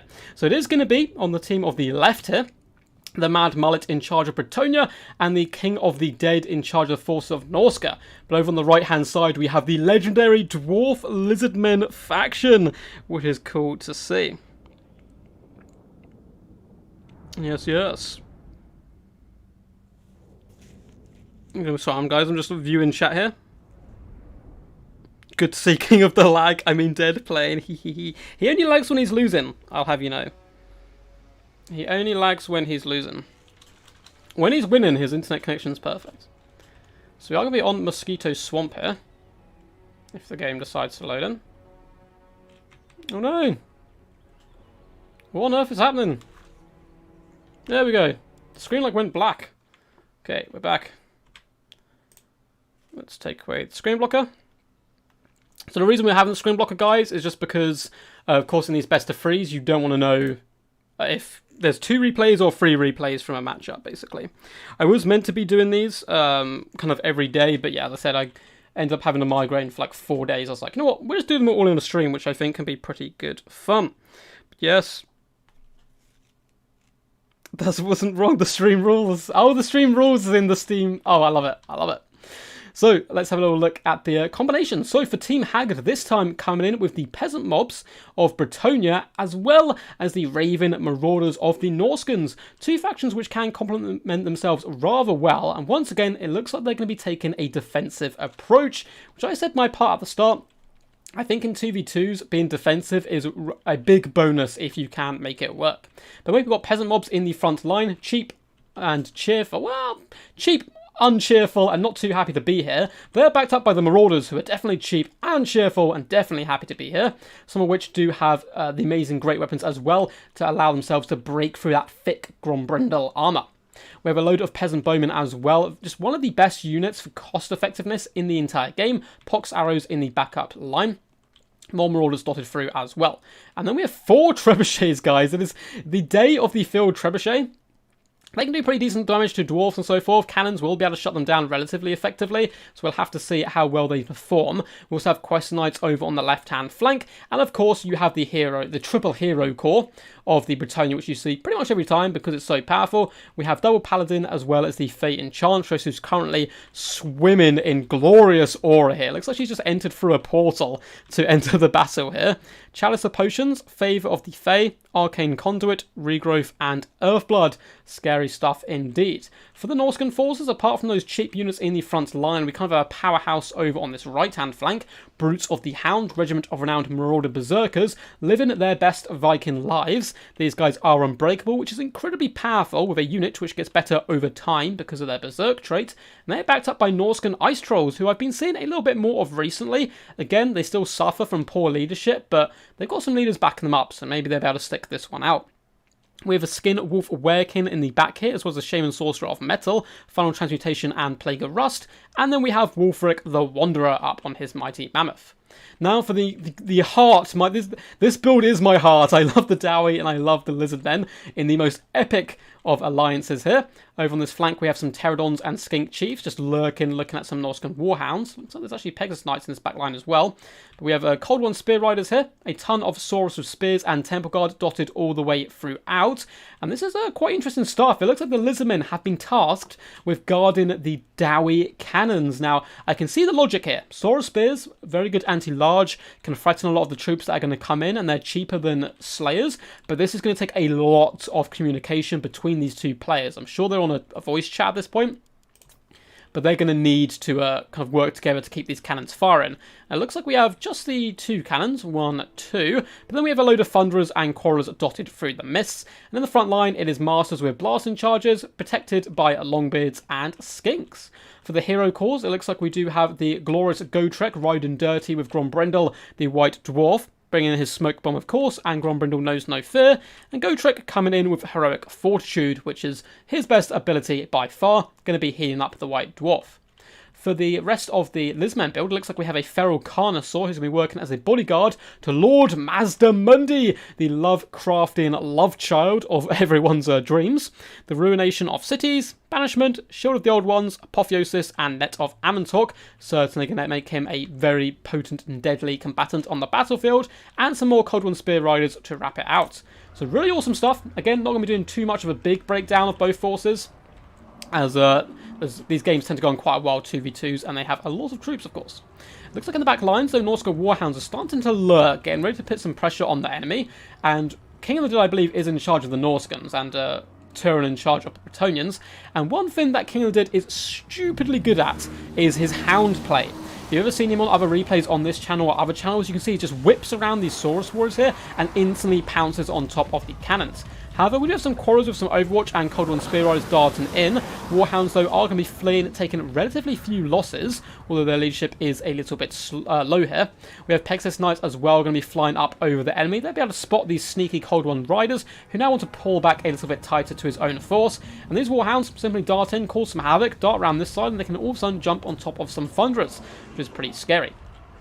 Cannons are starting to unleash some shots downhill, aiming for the field trebuchets, trying to outrange the enemy, which is probably a good idea to do, but this is a lot of trebuchets, guys. They're going to get some fantastic value before the cannons can really make too much of a dent in this force, or finish them off for good. Pterodon Riders and Skink Chief popping in, just having a little poke at some Questing Knights, trying desperately to get to the back on top of those field trebuchets, but Peasant Bowmen going to be saying no, not today, and driving them off with a few volleys of arrows. Dwarf Warriors are getting absolutely clobbered here by the trebuchet. They rise, their mighty dwarven shields are raised high, but unfortunately it's just going to help make you a bit more of a flat pancake, where Gigantic Rock does indeed hit it.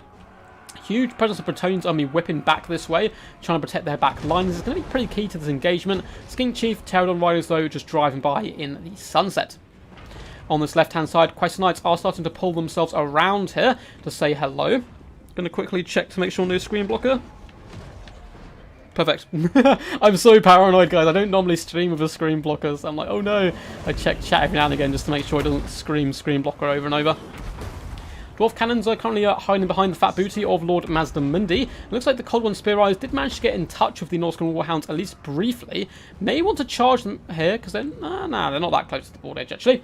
Just remaining in a defensive posture for now. Cannons are once again still piling shots in. Some of them have gone after the Marauders with great weapons, or they may be collateral damage as the shots are attempting to hit the field trebuchets.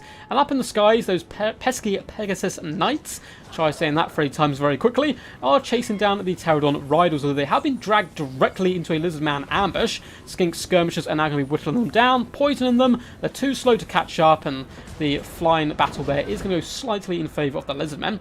More trebuchet shots do come clobbering in, and they're trying to focus down the cannons, and 2 cannons against 5 trebuchets. There's only going to be one winner there, and it is going to be the haggard and disgusting trebuchets. I mean, that makes sense, right? Bringing trebuchets and peasants and so forth in Team Haggard. I love it. The Marauder Gripens still taking a bit of a pounding from those cannons, however, not having the best of days for them. Fey Enchantress is darting on the battle line, trying to encourage her troops. That is a really cool thematic shot there. She drives down the line and then down the open gap, headlong towards the Skink cohorts. Maybe she's actually thinking of engaging in hand-to-hand combat. Imagine being a filthy peasant and seeing someone as mythical as the Fey walk by you. On her unicorn, she's going to ram a Skink cohortman to death there, and they're not going to be able to do too much damage back to her whatsoever. The Lizardmen and Dwarf Force trying to remain defensive where possible, but one cannon has now been dealt with. The second one will be relatively soon, so they're going to have to push up and engage. Looks like Temple Guard are falling back, trying to rescue the cannon crew perhaps, and keep them protected, I suppose, from the Warhound. But at this point, I think they need to push and get engaged with the main battle line. Wolfric, thinking he's being clever and hiding in some trees, is going to be saying hello to some Saurus Spearmen soon if he's not too careful. And now the Quarrelers have moved up to start unleashing some shots into the Marauders with great weapons, which is a perfect target for them. Only 15 armor is pretty terrible stuff. No shields. The Quarrelers are going to have an absolute field day. The trebuchets have decided to switch their targets onto the Quarrelers, which is a good idea at this point. Yes, there is one cannon left alive and active, but it's going to take a horrifically long time for that cannon to shoot down all 5 trebuchets. So simply switch target, shoot the heavily armored dwarfs. Carnosaur is roaring gloriously at the enemy as some peasants become absolute pincushions. And they were born for this. It is their destiny to be slaughtered. But still, they're not going to be too happy about it and are falling back at this point. Over on the left-hand side, there's just this horrible blob of Narski Norskans and Heroes of Bretonia, which is going to be an absolute nightmare for Team BBB to drag down. However, the heavily armoured Dwarfs aren't going to be out of this yet by any stretch of the imagination. I think they've lost the early skirmish game a little bit, but we're still very early on here, despite the fact it's been 5 minutes. 2v2 games obviously do take a lot longer normally. Skink Skirmishers currently peppering peasant mobs. This is just good shielding though all round by the Bretonian player, pushing his peasant mobs out to this flank, taking shots, wasting the ammunition of Skink Skirmishers, and at the end of the day, they're peasants. They don't really care too much if they die. They're probably going to die soon anyway. The Skin Wolf Werekin did come charging in here. Looks like they're trying to pick on some Dwarf Warriors, and let's do a nice bit of a flank overload on this side to try and break the enemy formation. Wolfric does take all of those blasting charges to the side. What an image that is. Look at it. It's glorious stuff. But he doesn't really care. He's not going to be taking too much damage from such efforts. However, Gotrek and Grombrindle will get to pound him down very quickly. And they do start to engage here. Feral Carnosaur probably wants to move over and help support, including pinning in Wolfric, who's been hit by a flash bomb at this point. Bretonian heroes need to move over to this side and help support. Otherwise, Wolfric could be in trouble. And it looks like a good micro here by the Paladins are going to be charging in, trying to help where possible. In the back line, Thunderers are going to get lit up at the moment by Peasant Bowmen, as well as Trebuchets, and because they've altered their formation to turn and shoot into Wolfric, they're now getting raked down the rank by those Trebuchets, doing some disgusting damage to them. All round, though, the battlefield has got fully kind of underway at this point. Skinks over on this right-hand side are darting in, but they're getting forced back by Marauders, and brave Dairy Warriors do push straight up the middle, pushing back the Marauders with great weapons, and some Peasant Bowmen as well, getting a little over-eager, chanting the Lady and charging to Glorious Hand. Iceborne Marauders should do a relatively decent job of picking their way through those miners, and over on this left-hand side, it's just an unstoppable wave of death, but it looks like a real glorious final transmutation did come down as well to help support. Gotrek and Grombrindle going to certainly be struggling quite badly over on that left-hand side. They need the range support, but they can't get it because the Fey Enchantress and Paladin is in the back lines, wrecking the Quarrelers' concentration and pulling them apart left, right, and centre. And poor Lord Mazdamundi is having to float away here as the Paladins do come in for the kill, although Cold One Spear Riders are saying hello, coming to protect their almighty lord. Thunderers have been forced off. It looks like both cannons are now alive and active. One unit of Loyal Saurus Spearmen have been kept at the back here, but it looks like there's no hounds really darting around, so they could probably push up at this point. Pegasus Knights once again struggling to find a home and really get into a good engagement. Pterodon Riders and Skink Chief have done a really good job so far of skirmishing them up into the skies. Temple Guard and Feral Council were pulled out to this left. They did good damage to Quest Knights, but they're now missing the main part of the engagement. And it's a bit of a struggle now as Grombrindle and Gotrek are getting forced back by the rather angry Wolfric. And Favour of the Fae has been popped on Wolfric, increasing his melee attack to 83. He's an absolute one-man wrecking ball at this point, and Saurus desperately trying to stand their ground up against him with their new Dwarven allies, again flung about. And Gotrek, oh no, Gotrek, this is a monster too far. Gotrek gets absolutely pummeled into the ground there. He's trying to do his best damage back. He has popped his healing proc, and a flash bomb has gone down as well, but Favour of the Fae is still active. That buff lasts an incredibly long time. Some desperate Cold One Spear Riders are going to be popping in, but they are met by a furious charge from Ice Trolls, as well as just a sway of Marauders and Heroes all charging in. And this flank overload working rather successfully. Ruination of Cities is coming down here now, which is, looks like it was indeed cancelled at that point. Will do decent damage, I suppose, across the board to the Marauders. And it looks like an Overcast Net has gone down. So, brilliant stuff. Overcast Net here has popped up by Mazdamundi. He's now going to pop a Banishment onto all these troops and a Ruination, no doubt. Does some pretty good damage. It's mainly doing damage to the Brutes of the Hound, but these characters won't take too much of a threat from such area of effectability. The back line for the Bretonians is incredibly healthy at this point. You can see all their archers just pummeling the poor dwarfs who are having to walk through the fire and the flames here. Sword Swords as well, not going to be having it too good of a time. Field Trebuchets still launching shots left, right, and centre, trying their best at this point. Looks like Saurus Warriors are just kind of vibing at the moment, chilling in the trees, need to get engaged in the combat, but of course there is so much micro both these players need to do at this point. It's scary stuff for sure. Balance power is relatively dead even still, despite huge losses on both sides. Looks like a boat is going to be coming down as well, although it's going for a lot of its own troops. Does catch the Temple Guard doing some nice damage. Shield of the Old Ones trying to keep this Feral Carnosaur fighting, and the Norscan Ice Troll bodyguards here have been pushed back. The Bretonnian forces are slightly separated now from Wulfric, and the Carnosaur getting in here doing some huge work, but he is relatively unsupported. He needs help. These Cold One Spear Riders need to get here as quickly as possible, and even the Skink Chief poisoning these troops could be huge. The age-old grudge between Grombrindle and the Fae continues here. Somehow Gotrek is still alive, and Apotheosis going down on Grombrindle have actually enabled them to force back the Fae and her Paladin bodyguard, and they're being slowed, taking some shots in the back. But it seems like we had a big fat Comet of Cassandora come down onto the Longbeards, but clipping a lot of the Brutes of the Hound as well. And Trebuchet Fire coming in, trying to whittle down at Mazdamundi's health where possible. Looks like Team BBB, though, kind of rallying in the back lines here. They have a lot of troops coming back.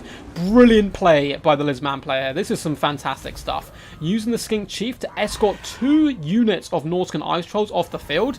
That alone is worth his cost in this battle if he can fully get rid of them. Needs to stay on top of it, though, and ensure that they are indeed gone. Saurus Spearmen are rallying to the cause, so BBB fighting back here, guys. Scrapping their heart out, but the Feral Carnosaur has been beaten back here by the Skinwolf Werekin and Wulfric the Wanderer.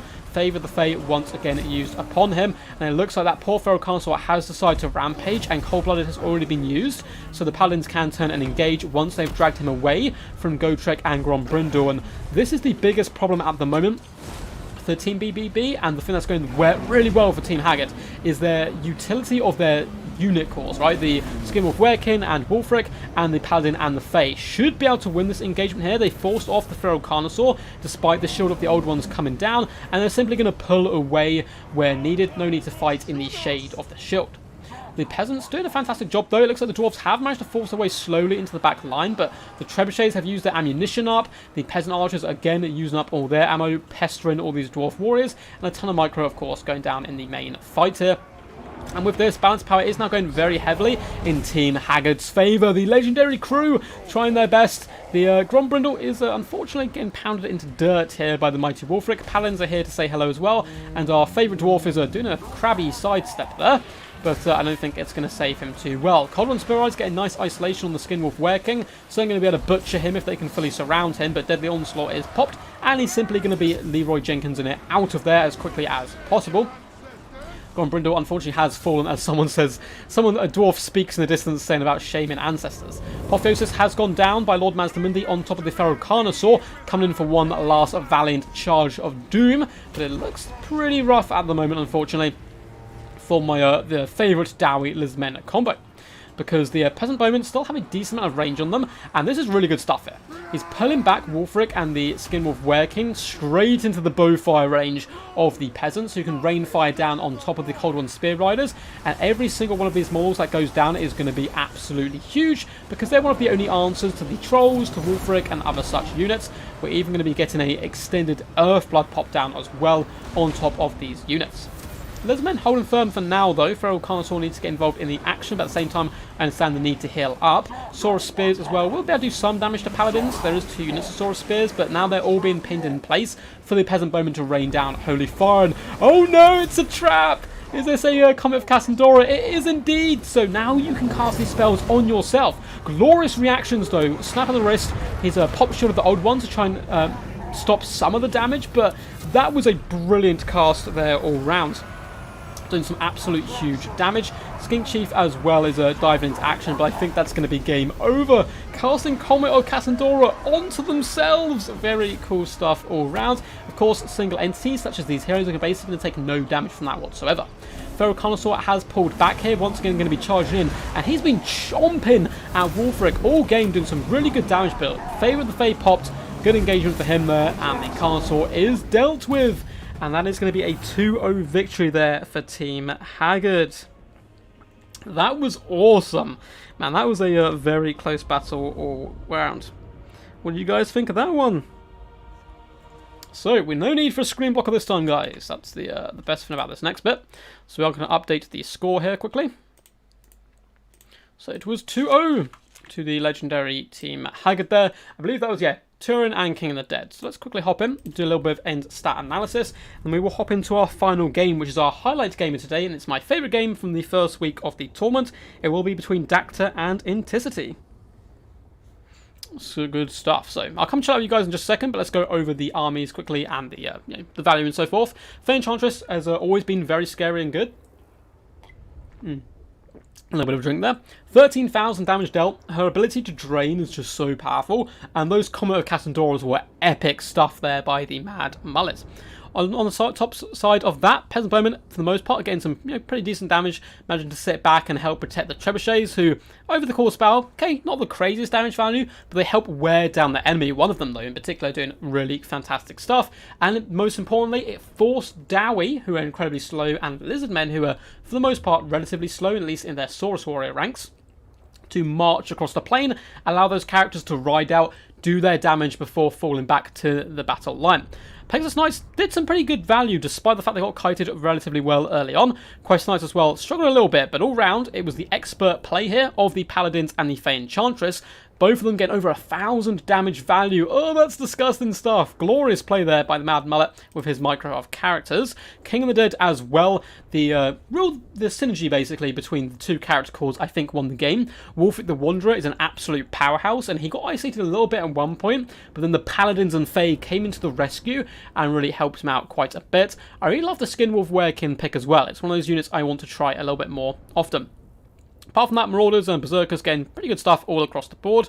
Good Warhound play in the initial part to try and shut down the Dwarf cannons, but good counterplay and defensive play as well by Pacifist Warlord and Sentencia for defending their back line, which they did rather effectively. You can see the cannons not doing terrible, but not doing fantastic either, not having the best targets for them, trying to trade with those Trebuchets who are positioned in awkward positions all around the map for them to deal with.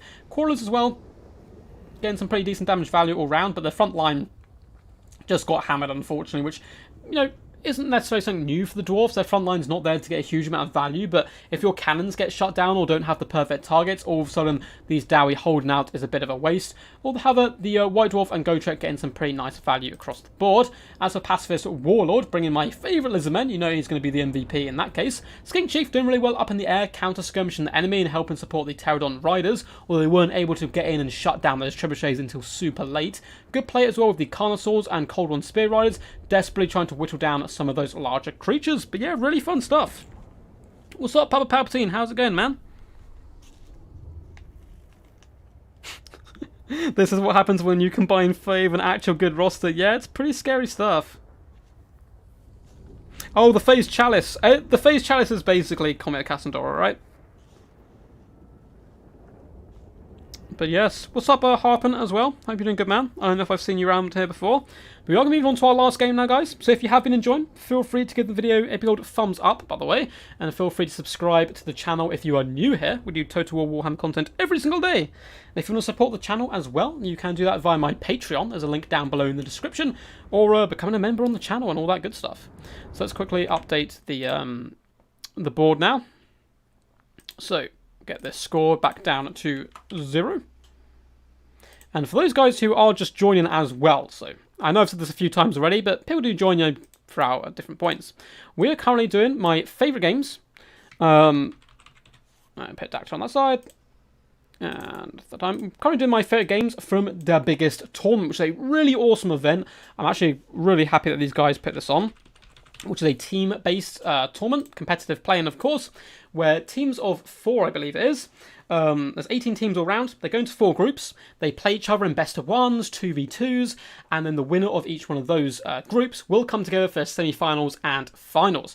And each week, what I'm going to be doing is casting my favourite games from that week. So my favourite best of 3, 1v1, my favourite 2v2 best of 3, and then my favourite game all round. And then when we get to the semi-finals and the final, of course, we will be live streaming them. I know Exploding Hamster and Turin as well are going to be covering this, as well as a few other content creators. So feel free to check it out and see what they're up to. And also give a massive shout out as well to the guys who did, of course, create this, if you see them. I think a few of them are in chat all round. So let's load up the last game here. Boop. And it is going to be Inticity with the Wood Elves and Dacta with the Dwarfs, which may be a bit of a mind spasm for some of you guys who know these players quite well. Dacta loves playing the Elves, and Intensity kind of came to the game as a Vampirate and Dowie main. However, he is now stupidly well versatile all round, and can kind of bring most factions to a really high level. Thanks to you, Lossfinder, saying, "Hey Duck, love your content, keep up the good work." Thank you, dude. So we're going to pause this quickly. Yeah, sorry guys, I haven't been able to talk in chat so much. It's a bit harder when casting replays, because not as much downtime in between. But I will make sure to have a little, like, 10 minutes at the end where I just kind of chill out with you guys and vibe. Yes. And good to see so many people here. Hope you are enjoying. Anyway, so for the forces here of the legendary Inticity, he is going to be bringing the Wood Elves. Up in the skies, we do have a caster we don't often see. We have a Spellweaver of high magic, which I think is a brilliant pick here in this matchup. That is because not only does she kind of Lurk's Blessing, which is quite useful as you approach the Dwarven formation, it enables Stalk and Unspottable and a speed boost for an air of effect. It also has Challenge Staff, but Soul Quench is a very powerful magic missile, very good at destroying enemy artillery, and Apotheosis to heal up troops. We have a Waystalker, of course, coming with arrows of Kernos to try and snipe out artillery pieces. And then we have a Glade Guard front line. Glade Guard with Starfire Shafts, basic ones, Hagbane tips, you name it, we've got it. They're darted all the way along the front line. Over on this left-hand side, we have triple Waywatchers. We only have one combat foot troop, which is the form of one unit of War Dancers, pretty good at carving their way through Slayers, who can shut you down rather quickly. We also have the Lost Silver Knights, regiment renowned Great Stags. Brilliant in this matchup. Of course, they are ethereal, so they come in with a pretty ridiculous 75% physical resistance. However, Grombrindle can shut them down horrifically quickly. If he smoke bombs them, he of course does magic damage, he will break them quickly. So yeah, pretty fun Wood Elf build in a matchup considered pretty heavily Dwarf favoured by a lot of people, myself included. And on the Dwarven side, we pretty much have a full range force as well. There is a little bit more meat though to their chops. In the front line, we have a ton of Rangers, these guys vanguarding a tiny bit forward. They're cheap, they're filled up on Bugman, so they're rather cheerful as well. And yeah, for points crossed, they're pretty good up against Wood Elf archers. They're shielded, they have stalk, so you can't shoot them particularly early on, and they do decent damage back. And of course, Elves don't really have too much AP, so don't have to worry too much about piercing thick armour. Looks like Lurk's Blessing has been popped on that Spellweaver. In the secondary battle line, we do have a load of Longbeards and Dwarf Warriors. Their thick armour and heavy shield should hopefully protect them from the rain of arrows that are going to be storming in. Then a ton of Quarrelers in the next battle line. And in the back, we have Double Bolt Thrower, an artillery piece you basically never see, but it's very accurate, which can be useful for pinning down those Wood Elves. And that's going to be protected by Dragonback Slayers and another unit of Slayers. Leading this force is going to be Grombrindle, the White Dwarf himself, who could be really clutch here. Again, he does that magic damage, he has the Smoke Bomb. If he can pin in either the Spellweaver if they dart in, or pin in those Knights, it's going to be good value. Over on this side, it looks like we do have a Soul Quench coming down, going to be hitting one of the Bolt Throwers, but it looks like maybe Dacta managed to get them off the Bolt piece quick enough. It took some damage, but didn't in fact slay it. The Rangers are now all getting spotted, starting to fire in. The Waystalker, though, does need to come in and start doing some of those arrows of Kernos onto the Bolt Throwers. Cheap and cheerful bolty boys, indeed, man. Looks like the Bolt Throwers suffered quite a lot of casualties to their crew there, but all artillery pieces are still alive and going pretty well. Ranger frontline is starting to fall back at this point. Probably not unaware as well of what the enemy actually has. A lot of it is stalked or hidden in the trees at this point, perhaps expecting a kind of Dryad rush coming from behind or so forth. Bolt Thrower, still 3 artillery pieces, is taking another Soul Quench to the face, and kaboom, and this time, one goes down. Somehow, which one was it? It doesn't actually look destroyed, but apparently one of these Bolt Throwers has gone down, and now the arrows do sing, doing some pretty big damage to the Rangers, who only have 40 armor, but they do have a bronze shield, which should help them a little bit here. Waywatchers as well, trying to focus down at the Dowie range, because if you can get that offline, the rest you can kite into the Infinity Realm. Glade Guard Starfire Shafts have that brilliant AP, and no longer do magic damage, which is really good. They still do fire damage, however. The shots come in, and you can see the Rangers taking quite a pounding. Soul Quench is going to be coming in, smacking the Bolt Thrower, and bringing down one of the artillery pieces. But so, 2 pieces still left on both of these, though, and a lot of investment has gone into trying to shut them down. They don't have too many good targets at the moment, as a lot of the cavalry and so forth is being left in deep reserve by Inticity, which is a really clever idea. Rangers holding those mighty shields up before unleashing their own salvo of arrows back into the woodland folk, and some of the Glade Guard are now starting to take some pretty hefty damage. You can see them falling back at this point, because every elven life that does fall, of course, is a travesty for them, as they're going to need those bowfire in the late game. Lost Silver Knights are going to be darting and bounding across the battlefield at this point, and just poking their heads for now, having a little cheeky look. But it looks like the Spellweaver really wants to get these bolt throws off the battle lines before committing to a full-on engagement. And it looks like bolt throwers do lose another artillery piece, so down to 1 on this unit, 2 on the other, and they're going to struggle to get good value from this fight. The Glade Guard continue to unleash shots into Quarrelers, who have forced themselves forward at this point. Although a lot of their shots are going to the Waystalk, which is a bit of a mistake. Definitely wants to focus fire down the Glade Guard where possible. And on the left flank, in come the Lost Silver Knights for a glorious, thunderous charge into the enemy lines, assisting their Lady of the Sky. These Rangers not going to be having a fun time of it at all there. Good micro as well. Lost Silver Knights are going to pull back quickly as the Slayers and Grombrindle do waddle over this side way to say hello. And if the Slayers commit too much, it will open them up for Glade Guard fire. The 1 unit of War Dancers are taking a few bolts to the face now, which is not the worst idea in the world, getting these guys offline. Eventually the Wood Elves will run out of ammunition and you'll be able to grind them down, and War Dancers are one of the only units here that they've brought that can really kind of pull apart the Dwarfs in close combat. Ton of shots coming into the Rangers at this moment, and Quarrelers, who are still trying to trade as best as possible, but they are struggling a little bit. Over on this side, the slow day push has begun. They're really going after this Waystalker here, which is probably just because the Wood Elves have fallen back and they're on fire at will, I would assume. A load more shots coming in. Rangers really starting to suffer here a little bit. Spellweaver, though, Challenge Staff and Loix Blessing is going to be keeping him, hidden for the most part. And I really like that combination, making himself invisible, where he can now fly over the enemy formations, dart in where needs be, as well as snipe out the bolt throws. Quarrelers here have once again been caught by the Spellweaver, who's never staying anywhere too long. Getting in there, doing some decent damage with that big old beak piercing that armour, bunching up troops so the Glade Guard can fire in before falling back. But one thing I've learned recently, I can't remember whose stream it was either Darv or Turin. This can backfire quite heavily if the animation of the Spellweaver kind of pulls her over in this direction, for example. She could take a full volley to the face from these Glade Guard. Instead, though, she's going to be bouncing over onto the Rangers, stretching the dowie as far as possible. While Silver Knights on the left flank have been hit by a flash bomb, Slayers and Grombrindle going to be dragging a few of these Ethereal Knights down into the dirt, and they've stopped. Oh no! This is quite bad for them, but they should just be able to whittle away at this point. Well, they're getting a lovely rear charge into the Dwarf Warriors, and this is just an expert picking apart of the Dwarfs so far. Balance power is, though, still in favour of the Wood Elves, but ammunition down to about half ammo, a little bit less on some of the units as well, which could end up being pretty detrimental to the Wood Elf forces.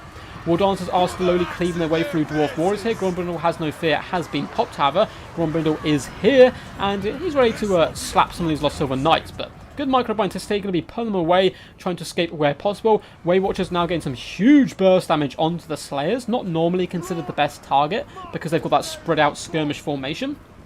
But getting them off the field is going to be pretty huge. These guys are actually relatively fast and can catch units like Glade Guard.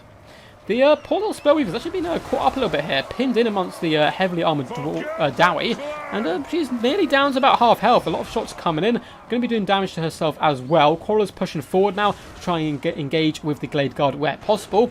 Slayers darting about desperately trying to find the best position for themselves. This bolt throw up to 17 kills at this point. Was it 22 now? 117.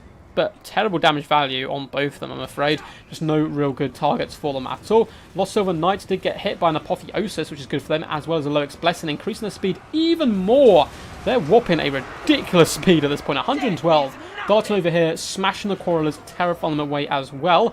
And the Wood Elves starting to gain the upper hand. But a lot of their Glade Guard are getting incredibly beat up at this point, and maybe dragged down through the mud. This reminds me of a game between Halanali and a Move Hacker, which Halanali was kiting with Skaven up against Dwarfs, and he did so much damage, but at the end of the day, you're still going to have to get your hands bloody, get in there and do some damage. But a lovely flank shot, along the flanks of those Dwarf Warriors, doing some massive burst damage straight away. Waystalker's been so healthy, is huge here coming into the late game, as Longbeard's trying to hold back the Lost Silver Knights where possible. Of course, the Lost Silver Knights, though, have been hit by another flash bomb, and in comes Grombrindle. He's going to be chopping, he's going to be hacking, and these Lost Silver Knights are not going to be too happy about it, although some of his own Dwarfs are actually getting in his way.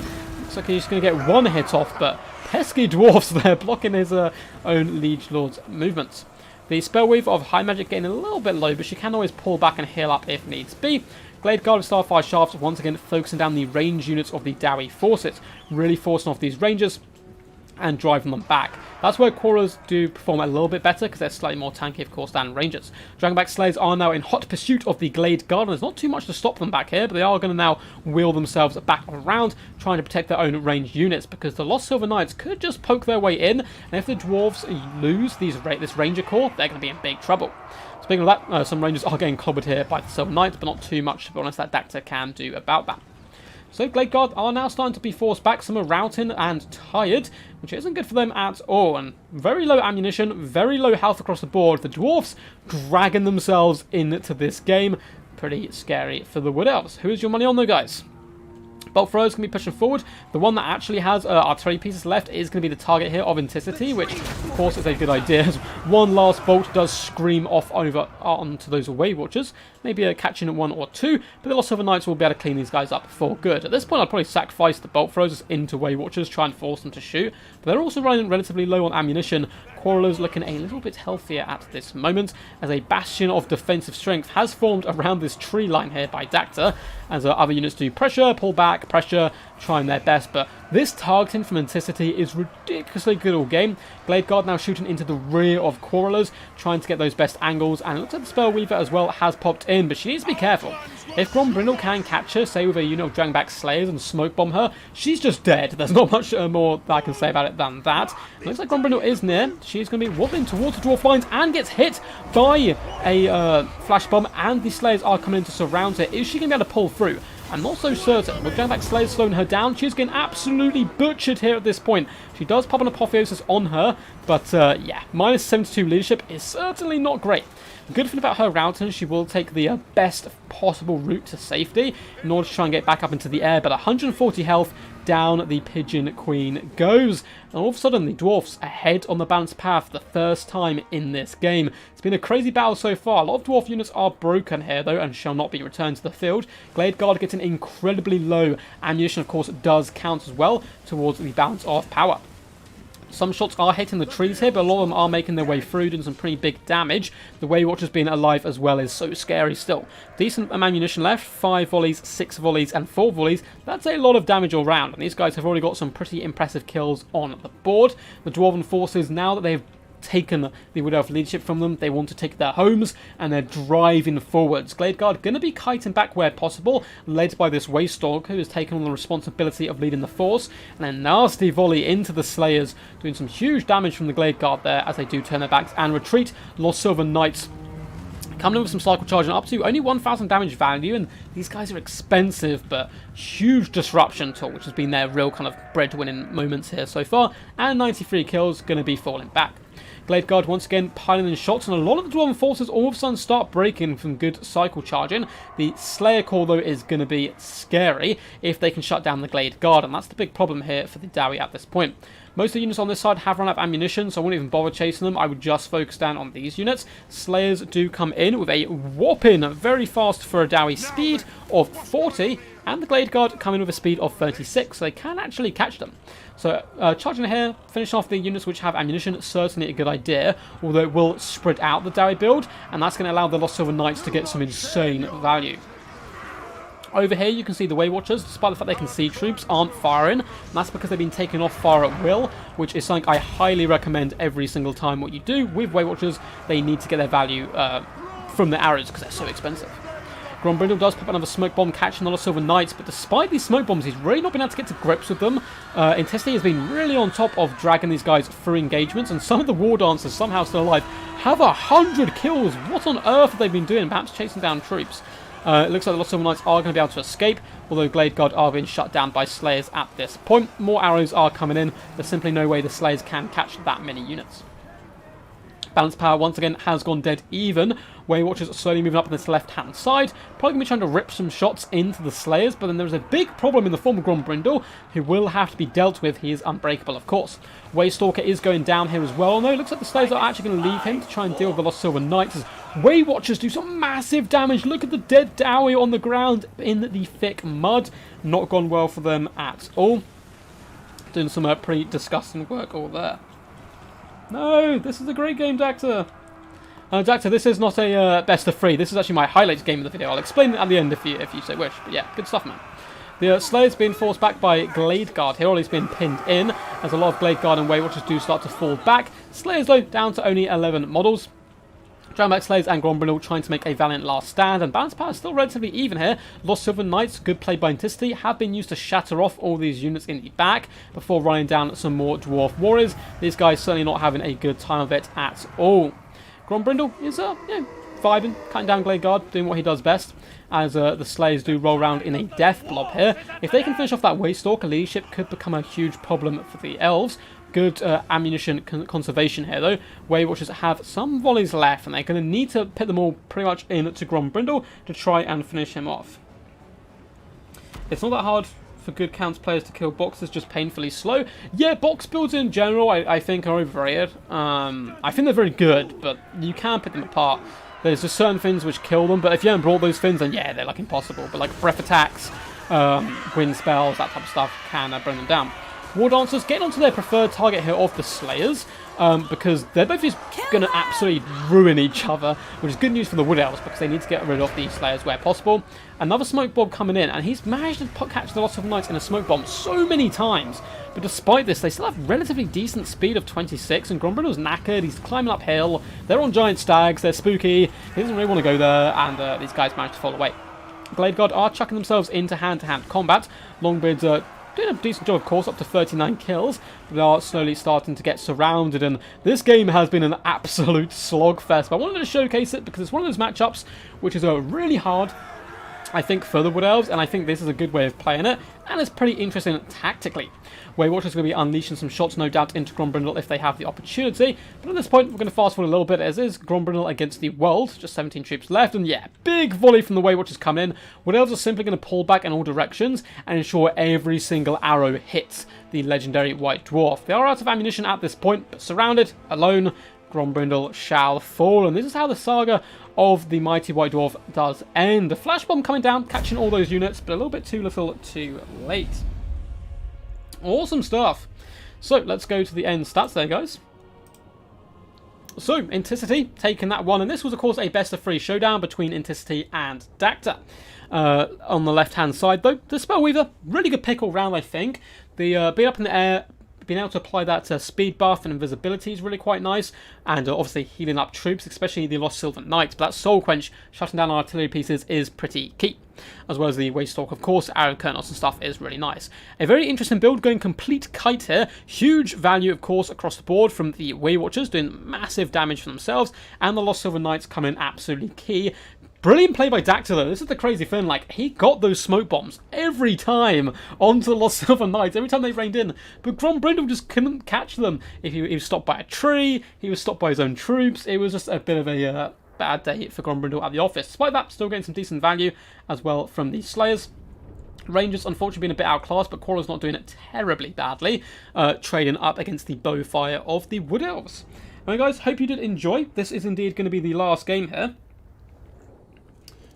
First time I lost this matchup, man. It's pretty hard. Dacta, I would recommend having a look or a chat with Grombrindle about the... I don't know if you've seen it, but you basically have like a Miner and Slayer front line up against the Wood Elves. It is very effective because the Slayers can catch all the Bowfire. It's scary stuff for sure. Gorse meta. Yes, Gorse meta is the only meta. What's up, Zach? How's it going, man? Yeah, good position. Entity's like the Bowfire, the magic missiles. The position on it's so key. I didn't highlight it as much as I probably should have there, but what he was doing, not wasting shots of the Glade Guard, and then when the Dwarfs would shuffle round to the left to deal with a threat on that side, then he would open up fire, and he's taken away the advantage of having those shields, which is pretty big, actually, when it comes to trading long-range fights. So I think that's a good example of some long-range skirmish play all round. So I'm going to update the scoreboard just a second here. So let's pop that one. Oh, no, wrong player. There we go. And Anticity won that game. But that is going to be it for today, guys. So we showed case, again, for those who've just joined late, basically, the biggest tournament is a cool, really cool, actually, a huge team event where I believe it's 18 teams are in groups of 4. And what I'm going to be doing each week, because there's far too many games to cast, there's going to be hundreds of games. Every week, as this is going to go on for a while, I'm going to cast my favourite best of 3 of the week for the 1v1, my favourite 2v2 best of 3, and my favourite game. And that's what you have seen here today. So we'll be back next week with some more games as well for them. I'm probably going to be doing a 3,000 subscriber stream celebration tomorrow as well. Thank you so much for the support. It's been absolutely insane. Like, the last couple of months have been just ridiculous. It's really, really cool, and I really appreciate it massively. Everyone for tuning in as well. So yeah, awesome stuff. No, Dacta, I'm afraid that was going to be the best of 3 maybe that I was going to show Dacta, but yeah, that second game was too much. I couldn't show a kite game and a box game. Oh, my mind would have crumbled. We showed Capt Telus early on up against Ben the Barman, which was some really good fun. But I hope you guys enjoyed. Awesome stuff as always to see all these guys on the channel. I'm going to quickly drop a link to the challenge page so you guys can see the rules and so forth. But yeah, if you enjoyed, feel free to hit the big old thumbs up button. Feel free to subscribe as well if you so wish. If you want to support the channel in any other way, you can just do that by simply going over to Patreon. There's a link down below, or becoming a member of the channel. You can become one of the Great Duck Legion. But anyway, there's a link to the challenge page, and there's a link down below as well. Oh, Legion, your games may be up next week, because I've actually started this a little bit behind. I saw your best of 3 and was very tempted to cast it, but I'm probably going to be doing that next week. But maybe not, who knows? Maybe another game or series of games will come on a little bit later. Have a good night or day wherever you are. Yes, catch you later, guys. Thank you for tuning in, and as always, peace, peace, and stay awesome.